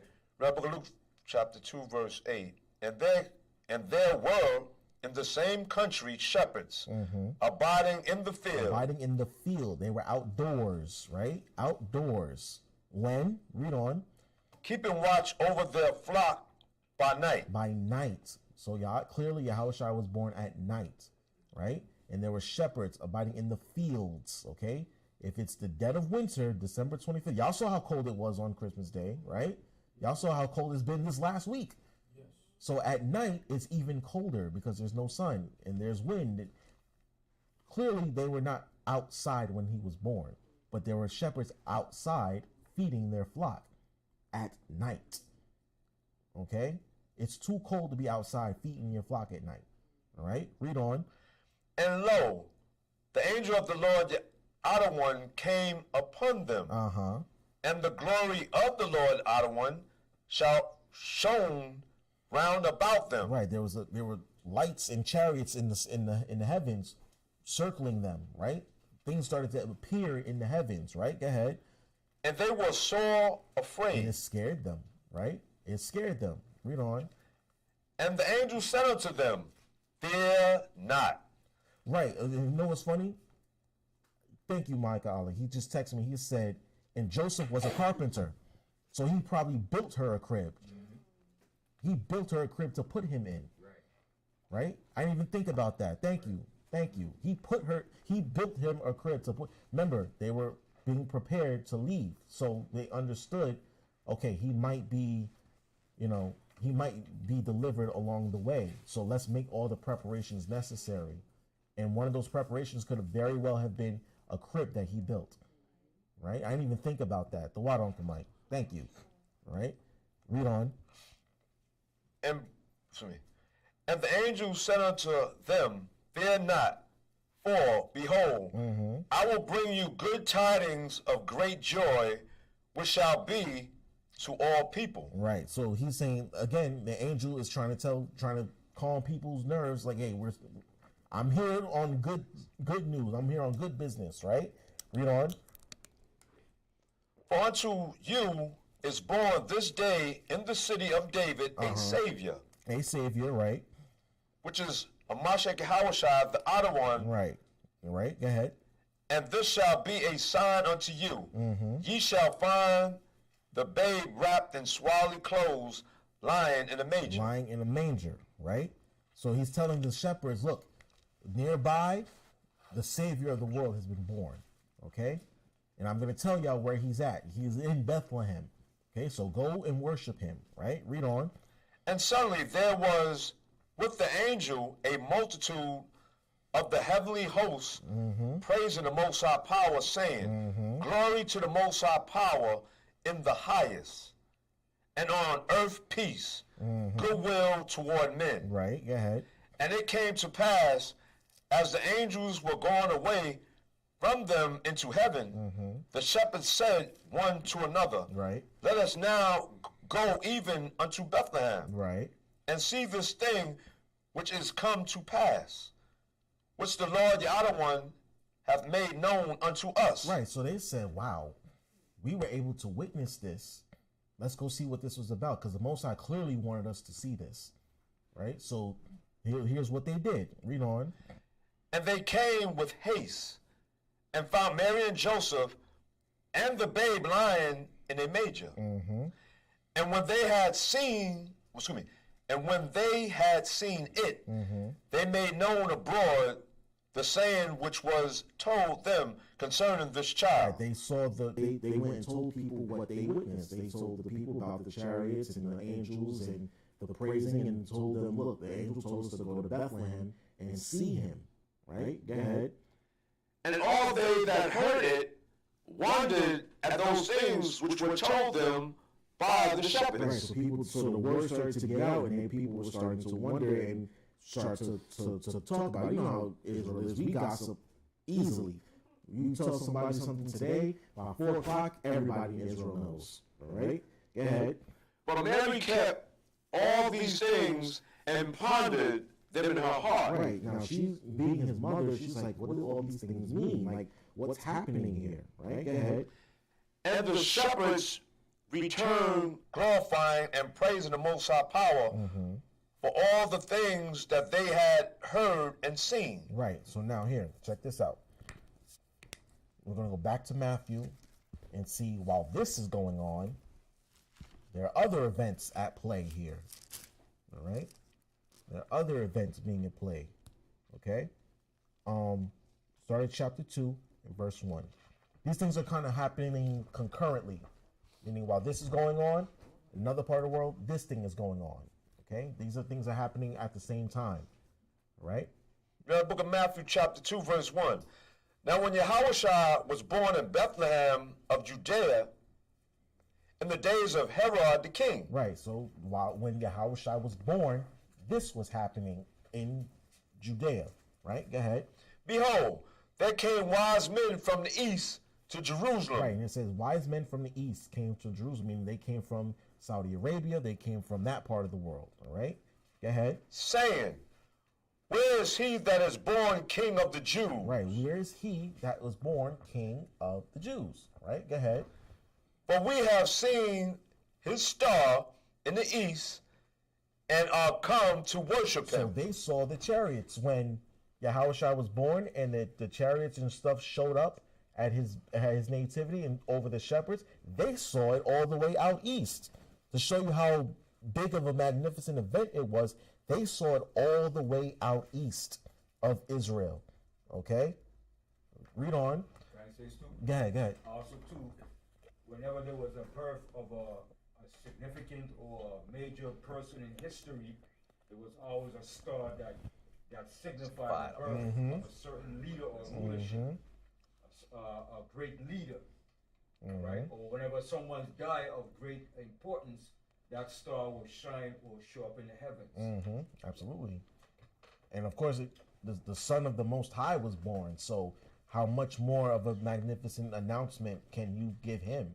It says the angels were rejoicing in heaven, and the shepherds saw it. And clearly these wise men saw it too.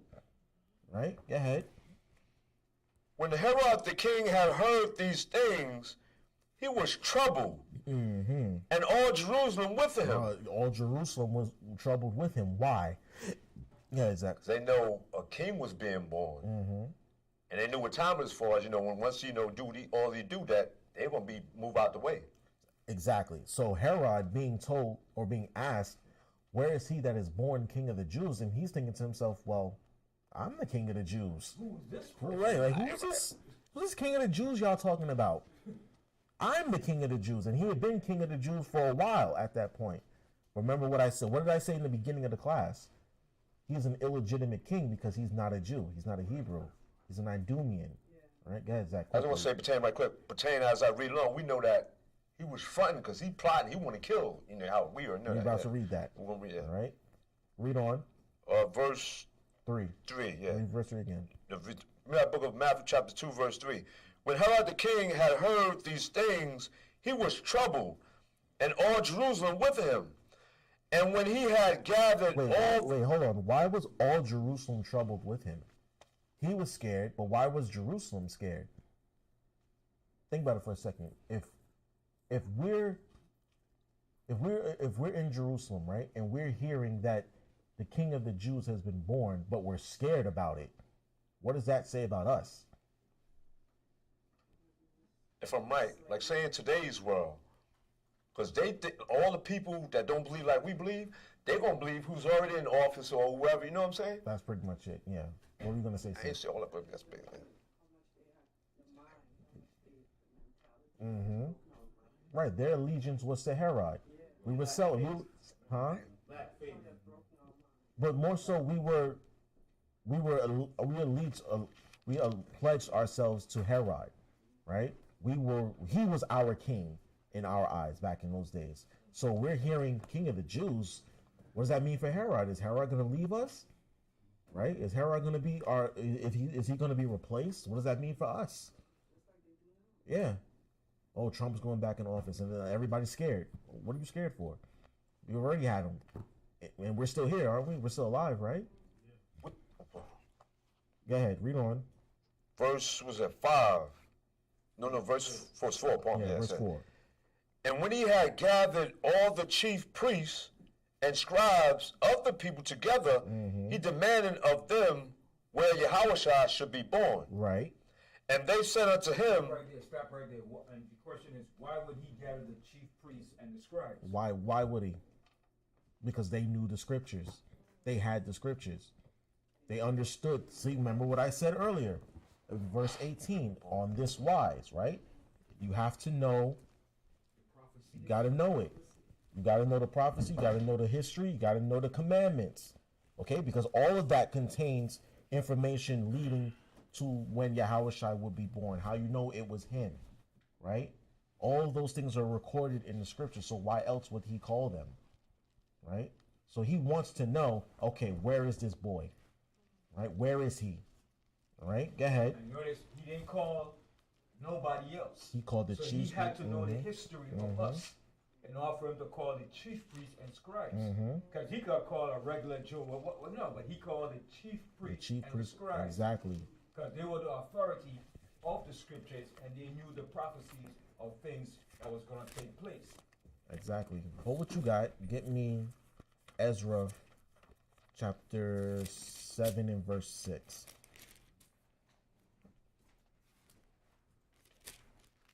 That book of Ezra, chapter 7, verse 6. Hold on. Yes, Ezra 7 and 6. That book of Ezra, in the Bible, King James Version, chapter 7, verse 6. This Ezra went up from Babylon, and he was a ready scribe in the law of Moses, which the Lord Yahweh Most High Power of Israel had given. Go ahead. And the king granted him all his requests, according to the hand of the Lord Yahweh, his Most High Power upon him. Right. So Artaxerxes had made Ezra a scribe, and he wanted to know our history, our records, our laws, our everything. He wanted to know everything about it. And Ezra, being a scribe, being a priest, a Levite, he understood it all. He knew it all. So when Herod wants to know, listen, where is this boy going to be born? Like Ben said, he's called the chief scribes and the elders. Those who knew these things left and right like the back of their hand. He ain't called no dummies. It's like calling your college professors and saying, okay, explain to me nuclear physics. Okay? You're not going to call an English professor to ask you about nuclear physics. You're gonna look for a nuclear physicist. So if you want to know things about the law in the scriptures, you're going to look for scribes, Pharisees, and chief elders. Okay, those who knew these things in and out. All right. So where do we leave off? Verse 7. No, read verse 5 again. Okay. Read the book of Ezra, chapter 7, verse 5. the son of Abishia. No, Matthew. Oh, go back to Matthew? Yeah, go back to Matthew, Oh, okay. chapter 2, verse 5. We're almost done.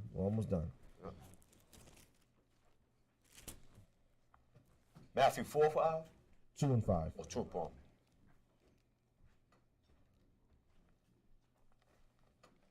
The book of Matthew, chapter 2, verse 5. And they said unto him, in Bethlehem of Judea, for thus it is written by the prophet. Right, so they went diligently through the scriptures, right, to see where Yahawashi would be born, and they settled on Bethlehem, right? Go ahead. And thou, Bethlehem, in the land of Judah, art not the least among the princes of Judah. For out of thee shall come a governor that shall rule my people Israel. Right, now it's Micah chapter 5, verse 2, if you want to write that down. Micah chapter 5, verse 2. It says, Bethlehem in the land of Judah are not the least among the princes of Judah, right? Meaning, although Bethlehem is a humble place, out of Bethlehem will come the ruler of Israel. So they said, oh, he's born in Bethlehem. Okay? Real quick, a little piece of trivia. Who knows what Bethlehem means? No. That's what it's known for, but what does it actually mean? Remember, translation versus transliteration. Bayath lacham. That's how you say it in ancient Hebrew. Bayath lacham. Who knows what it means? Don't mean place of birth, do it? No. Bayath lacham.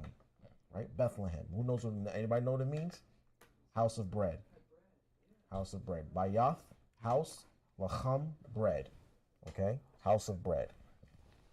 Write that down. Okay? Which makes sense because what is Yahawashi? The bread of life. He's the bread of life. Yeah. Exactly. He's the bread that came down from heaven. So of course he would come from the house of bread. Read on. Verse 7. Then Herod, when he had privately called the wise men, inquired of them diligently what time the star appeared. Right, so he asked them, okay, when did the star appear? And they told him, oh, it appeared in such and such time, right? Go ahead. And he sent them to Bethlehem and said, go and search diligently for the young child. Now stop. He said, go and search diligently, meaning you have to go and look for him. They didn't give him an address. There was no address to give him to find Yahawashi's birth, right? To see where he was at. He said, go look for him. Okay? And then what? Go ahead. So that means they went house to house, door to door, looking and searching, man. Asking around, hey, have y'all seen, was there a newborn boy born around here named Yahawashi? Was there y'all seen his parents? Was there a birth here recently in the city?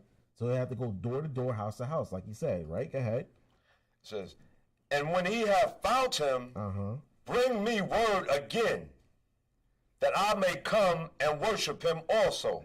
See? That was a front. Nah, it's a front, exactly. We know that was a front. Because he know he's not going to come and worship him. Can you imagine Herod bowing down to a Jew? It's almost like an oxymoron, right? He's not going to do that. He's not going to bow before some Jew, right? Go ahead. When they had heard the king, they departed. And lo, the star which they saw in the east went before them. Right. Till it came and stood over where the young child was. Right. So the chariot guided them to find Yahawashi, right? Go ahead. When they saw the star, they rejoiced with exceeding great joy. Right, because they knew that the Most High was guiding them. Okay.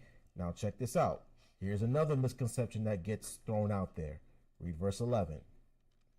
And when they were come into the house. Into the who? And when they were come into the house. Right, they came into a house. Now, we always thought that they showed up immediately after he was born. No, that's not what happened. The wise men didn't show up right away. They came into a house, right? They were outside in the field when they showed up. They showed up in a house. So clearly, Joseph and Mary went somewhere else and had this child. They were living somewhere else at the time in Bethlehem. They rented a house or something, right? Or maybe there was finally some room for them in the inn, right? It didn't say that they were back home. It didn't say that they were there. It said that it came into a house, right? Go ahead.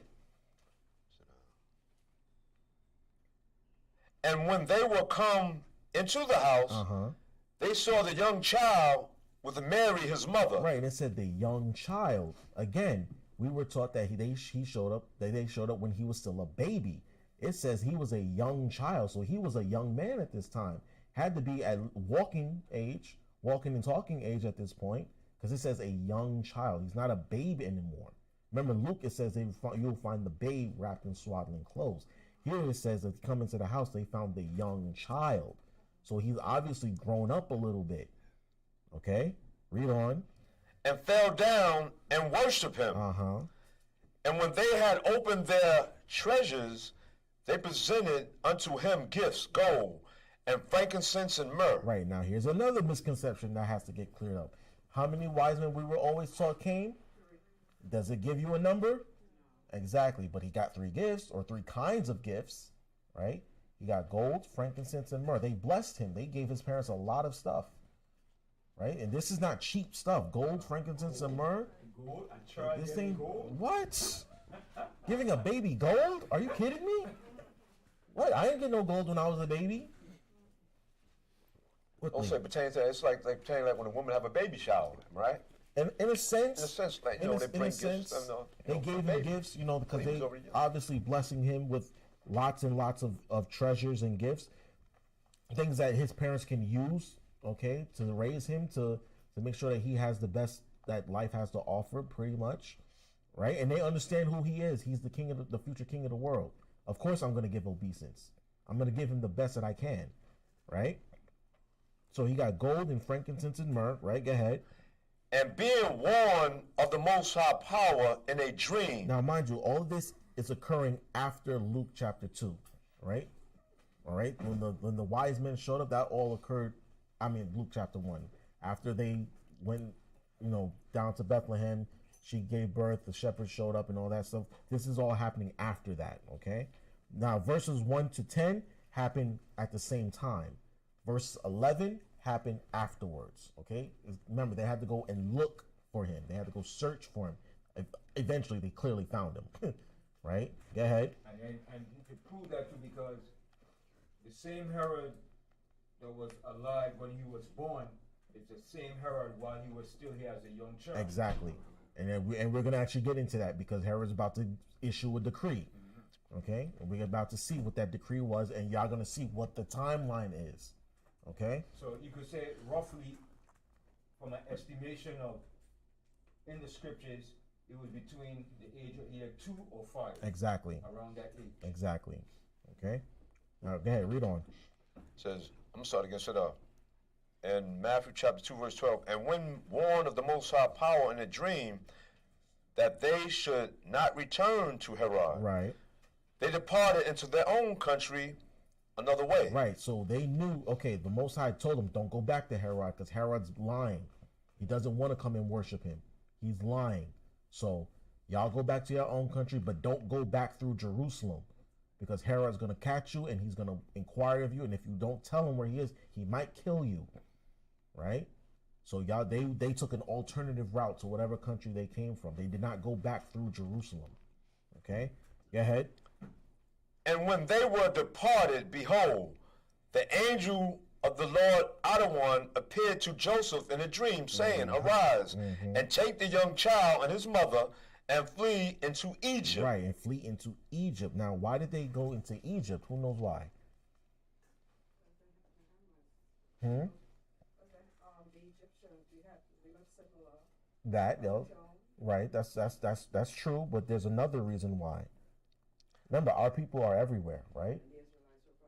We had settlements in Egypt. In fact, I want you to hold what you got. Get me 2 Maccabees chapter 1, verse 1. Okay, we had settlements in Egypt. Our people were always, remember, our people always had an affinity for Egypt. Always. I mean, even to this day. Our people love Egypt for some reason. Egypt's a third world country run by Arabs. It is. It's a wasteland. It's a desert. and people still in love with it. Second Maccabees 4, you said? Second Maccabees 1 and 1. Oh, 1. We have the book of Second Maccabees, chapter 1, verse 1.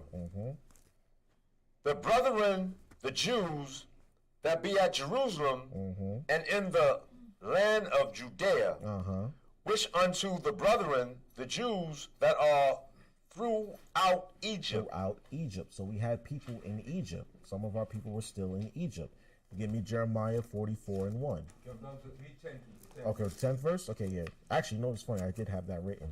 10th verse, right? In Maccabees still, right? Yes. We have the book of Second Maccabees, chapter 1, verse 10. In the 184 and 8th, 10th, in the 184 and 8th year, right, 188th year, go ahead. The people that were at Jerusalem and in Judea and the council and Judas sent greeting and health unto Aristobulus. Aristobulus. Pronounce again? Aristobulus. Aristobulus. And Ptolemus. Aristobulus. And King Ptolemus. King Ptolemy. Master who was of the stock of the anointed priests. And to the Jews that were in Egypt. See, the Jews that were in Egypt. So we had people in Egypt. We had settlements there, right? Now go to Jeremiah 44 and 1.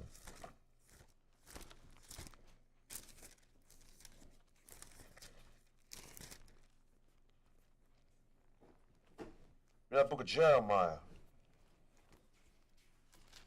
chapter 44, verse 1. The book of Jeremiah, chapter 44, verse 1.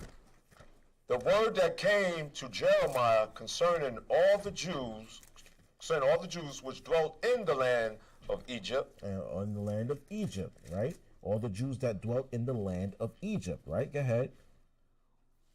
Which dwelled at Migdal. And the Taphanes and at North. Right. So these are different areas where our people were. So Egypt was clearly a safe haven over there. So when the Most High told Joseph, take Yahawashi and his mom and go into Egypt, you'll be safe there. Okay? Go back to Matthew. All these eras was in the era of Lower Egypt, or the Nile Delta Valley area, where we lived when we were in captivity. And then when you read Isaiah 11th chapter, the Most High is going to set his hand against the second time to recover the remnant spirit that's left in Pathros and all those areas. I was actually going to go there, but for the sake of time, I skipped it. But yes, y'all can write down Isaiah 11:11, where we're going to get delivered from, and Egypt is included. Okay, because clearly our people were still there, and we went back and forth. So when he told them, go into Egypt, you're gonna have there's a settlement there, and it's not far. Okay, it's just on the other side of the river. I mean the sea. Go ahead, go back to Matthew. That's Matthew. Yes, go back to Matthew chapter 2, verse 13. Read 13 again. Read the book of Matthew chapter 2, verse 14. 13. Read 13 again. Read book of Matthew chapter 2, verse 13. And when they were departed, behold, the angel of the Lord out of one appeared to Joseph in a dream, saying, Arise, and take the young child and his mother, and flee into Egypt. Flee into Egypt, right? And be thou there until I bring thee word. Right. Stay there until you hear back from me. Right? Stay there. Right? Go ahead. For Herod will seek the young child to destroy him. Right. So we knew that Herod was lying. He didn't want to come worship him. He just didn't want anybody trying to usurp his throne. Right? He didn't want anybody usurping his throne. Remember, he said he was scared when those wise men came to him asking, where is he that is born king of the Jews? He was scared. So why would he come worship him? Right? Read on. When he arose, he took the young child and his mother by night and departed into Egypt. So now, again, it's the same thing when the angel appeared to Joseph the first time. What would have happened if he did not listen? If he was being rebellious, if he said, I'm going to Egypt for, we good here, I'm good in Israel, why would I go into Egypt? Why would I do that? What would have happened? We don't know, right? Now, maybe the Most High would have delivered them a different way, but the fact is Joseph was obedient, right? And this is why he was born to them. He was going to be born to parents that would listen and obey, right? Now, Joseph, being the man of the family, he wakes his wife up in the middle of the night and says, listen, we got to go. We can't stay here. And she's probably like, why? And he's just like, listen, I just trust me, okay? Or whatever he told her, whatever he had to tell her to get out, and maybe Yahawashi was on board with it. I don't know. Remember, he's a young child and he's full of wisdom. So he's probably telling him, Mom, we really should leave. I think Dad is right. Right? That's a good journey too. Uh-huh. It's a worthy journey though, because like I said, what would have happened if they stayed? What would have happened, right? I don't even want to think about it. Go ahead, Zach. That's what I'm saying, right quick. But that's why, again, with the angel and everything, put that trust in them. They're so confident. So they got them confident. They just keep moving right along. Whatever word. And he said, until I bring you word. Right. So they're going to keep going. They're going to stay, they're going to stay there and settle there and find a house. This is our new home for the next couple, however long. And Mary's probably like, well, how long do we have to stay here? Well, until it's time to go back. Until I get word from the angels it's time to go back, we're going to stay here. So get comfortable. Right? Go ahead. We're almost done, y'all. We're almost done. Okay, verse 15. And was there until the death of Herod, right, that it might be fulfilled which was spoken of the Lord out of one by the prophet, saying, out of Egypt have I called my son. Right, out of Egypt have I called my son. Y'all can write down Hosea 11:1 for that, okay? It said, when Israel was a child, I loved him, and out of Egypt have I called my son. But it's also talking about Yahawashi, right? Now it says they stayed there until the death of Herod. So clearly when Herod died, they knew that, okay, that word went out that Herod is dead. It might be safe to go back to Israel. But while before Herod died, he did this, okay? Verse 16. Then Herod, when he saw that he was mocked of the wise men, was exceedingly wroth. Right, he was angry. Once he knew that they played him, because they went back into their own country. Another way, they never came back.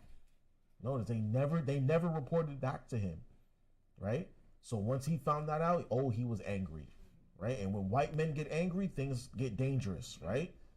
When powerful white men get angry and they feel like they've been disrespected, what happens? People start dying. They start killing. All right? It's from early age. These Edomite children, it's in their DNA. They can't help it, huh? Exactly. That's when they feel that they've been played and disrespected. Oh, somebody has to die. Like they have to die for this. Yeah. So that's the same. Like Cain and Esau had the same spirit. Yeah. Right? Esau is Cain. Right. It's the same spirit. Yeah. Same person. Herod may be Esau. Well, he is an Edomite, but he might be Esau all over again because he was about to be usurped. He knew that he was about to be usurped, so he said, "Nah, I gotta kill him. This boy has to die." So y'all understand, right? When Edomite men feel disrespected, powerful Edomite men, when they feel disrespected and they feel played, they feel like somebody's out to try and get one over on them, people start dying. They start waging war. They start committing genocide. They shoot up schools and this, that, and the third. Y'all see it? In churches, exactly. Churches, right? Churches, post offices, Walmart, public parks. People start dying because they feel disrespected. Isn't that something? And it's not just the person who disrespected them or perceived to be disrespecting them. Everybody got to go. Everybody got to die. What kind of evil spirit is that? I'm going to kill a child because I think that he's going to usurp me. You're going to a school, in a kindergarten school, and shoot up the kids. Gonna kill the babies because I feel disrespected. Go ahead, Quara. I want to say something. Esau got this I knew pride. that. They say, you think you better than me? That's why they Yeah, exactly. You think you better than me because you know what I mean? That's what it is. That's what it is. That when Edomite men feel disrespected, they start murdering people, and that's what we're about to see. All right, read on, Zach. And sent forth and slew all the children that were in Bethlehem. All the children that were in Bethlehem, right? In Bethlehem, right? Because he knew that that's where Yahawashi was born, but he didn't know that he had left already, that they escaped before this happened, right? Go ahead. And in all the coasts thereof. And in the surrounding cities too, not just in Bethlehem, but around them too. He sent in their armies, and they just started killing kids. Isn't that wicked? So imagine all these school shooting happenings, right? Imagine our children all happening at the same time in one big landmass. Think of all of our children at the beach or something, and then all of a sudden the police just start rolling in and start gunning our children down one by one. Isn't that a sight to? You don't even want to think about it, right? So we're reading about it, but imagine living it, right? All because he feels disrespected. Go ahead, Zach. So right quick, add on to that. So you see how now, like in today's world, the Most High and Yahawashi, he's trying to get our people to realize what we know. So these school shooting, all this, hurricanes, where it's happening, it's not killing our people.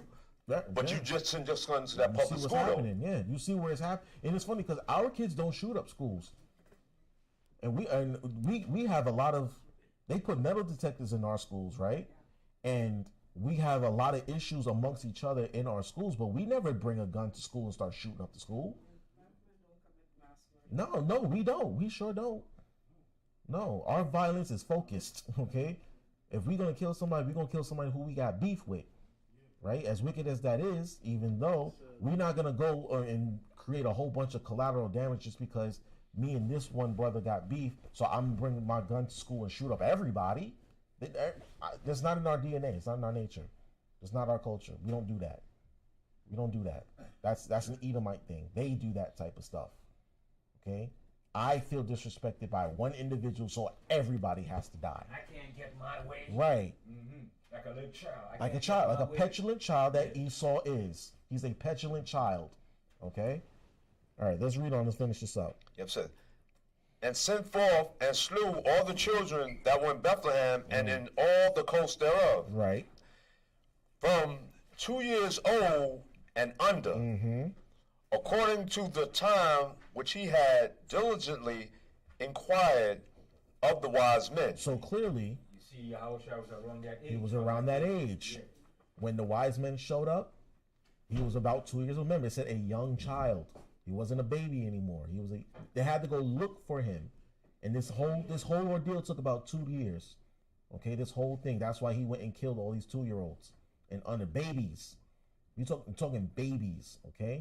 Can barely walk and talk and chew solid food, but he want to kill them all because he feels disrespected. Punk. Yeah, he's a punk. He's a petulant child, a child murderer, okay? All right? Read on.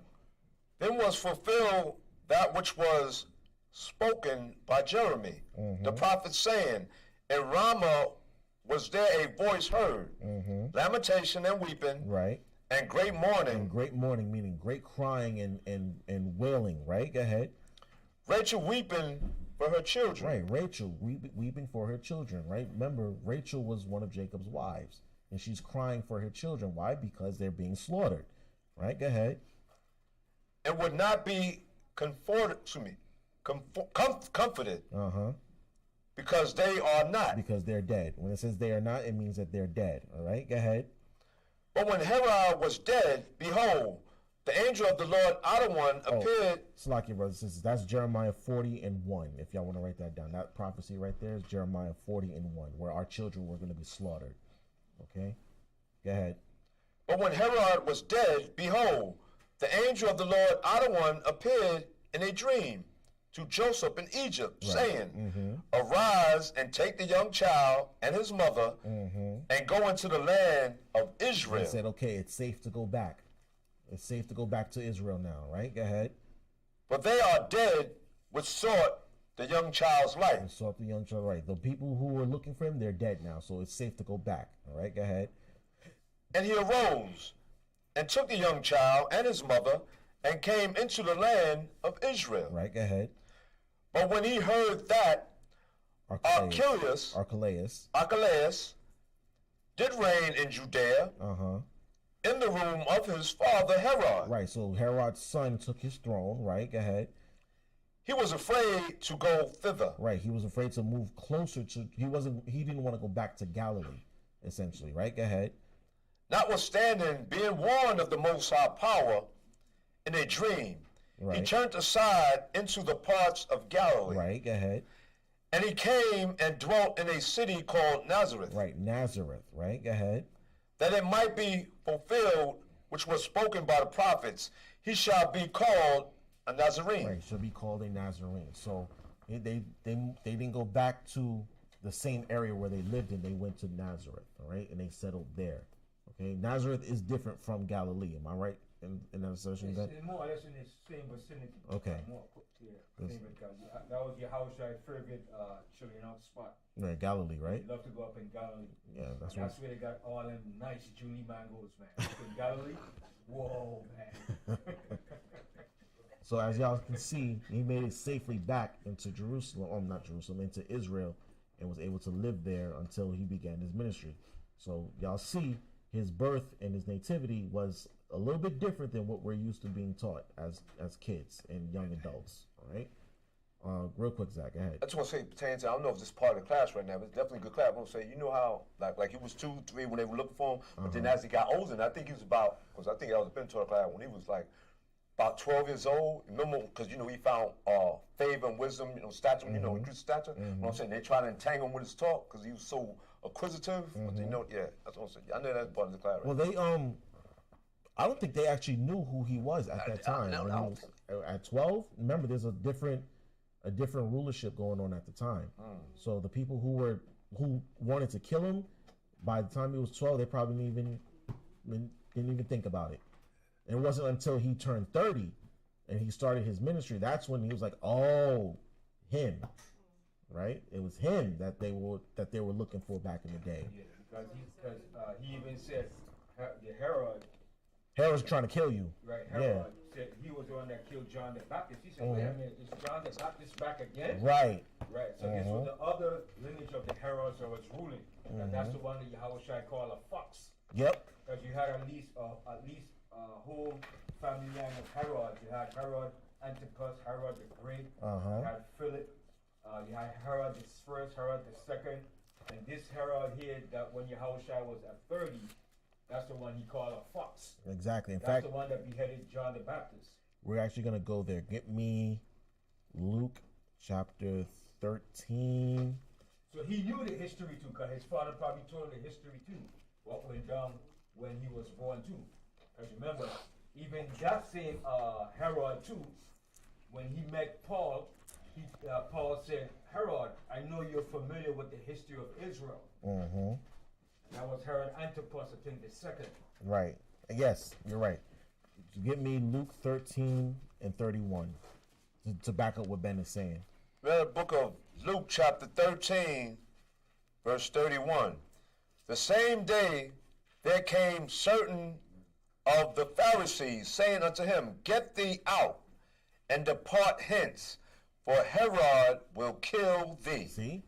He said, look, they was trying to tell him, like, look, you better stop what you're doing, because if not, Herod's going to kill you. Right? Herod will certainly look to kill you. Okay? So you teaching all this kingdom this and kingdom that, you better stop all that noise, because Herod's going to try and kill you. Read on. And he said unto them, Go ye and tell that fox. Right, he said, go ahead, tell him what I'm doing. Tell that fox, right? Sly fox. Right, tell that little devil, go ahead. Behold, I Yahawashi cast out devils, and I do cures today and tomorrow. And the third day I shall be perfect. Perfected. He said, look, go ahead. I'm not scared. I'm not scared of him. Right. For what? What? I'm not out here committing crimes. I'm not out here deceiving the people. He said, I cast out devils and I do cures today and tomorrow. I'm not out here, being a ruckus. I'm not out here causing trouble. I'm out here doing the work. And that's the stance that we have to take also. When people tell us, look, the government's watching you, it's like, okay, let them watch. Okay, they want to watch us. Look, we just reading the Bible. We're not out here killing nobody. We're not out here hurting nobody. We just out here reading and teaching the Bible. That's it. So if y'all want to get us for that, so be it. Fine. I'm not scared. Right? I'm not scared of Trump or Biden or whoever. We're not afraid of them. Right? And neither should y'all. Y'all should not be afraid of them when they tell you these things, because they're just men. All right? Because we're not out here committing crimes. We're not doing mass murders. We're not shooting up schools. Right? We're not subjugating people to slavery. Right? We're not beating nobody upside the head.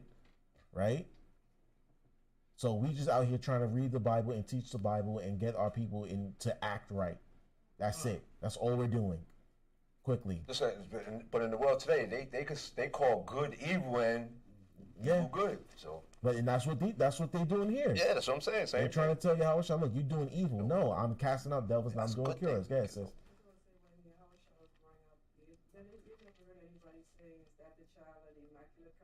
Nope, never heard of it. Exactly.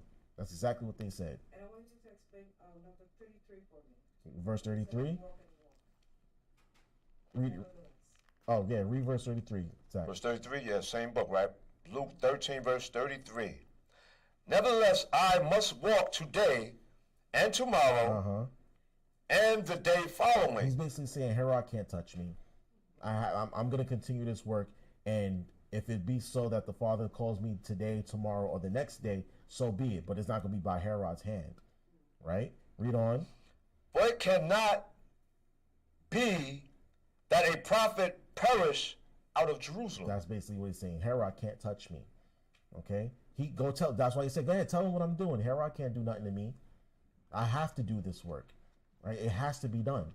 Because it cannot be so that I perish out of here. Okay?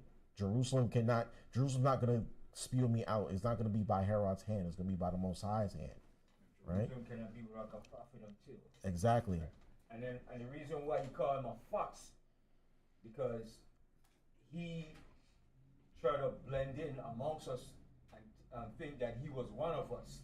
And being that he looked somewhat like us because of his mother, which was an Israelite that the Herods married into, he came up looking similar like us. He was like a tear. His father was Antipater, right? Antipater, yeah. And his mother was, what's her name? Miriam, I think. So he looked like us. He was a tear, like Yahawashi said. The tear and the wheat grow together.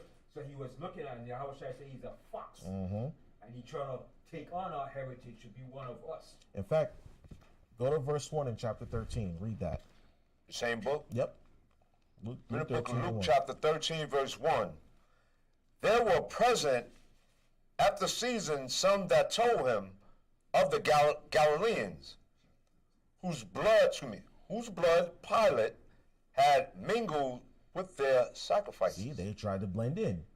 Pilate, Herod, they tried to blend in and try to partake in our customs, but they were doing it wrong. In fact, they were slaughtering our people.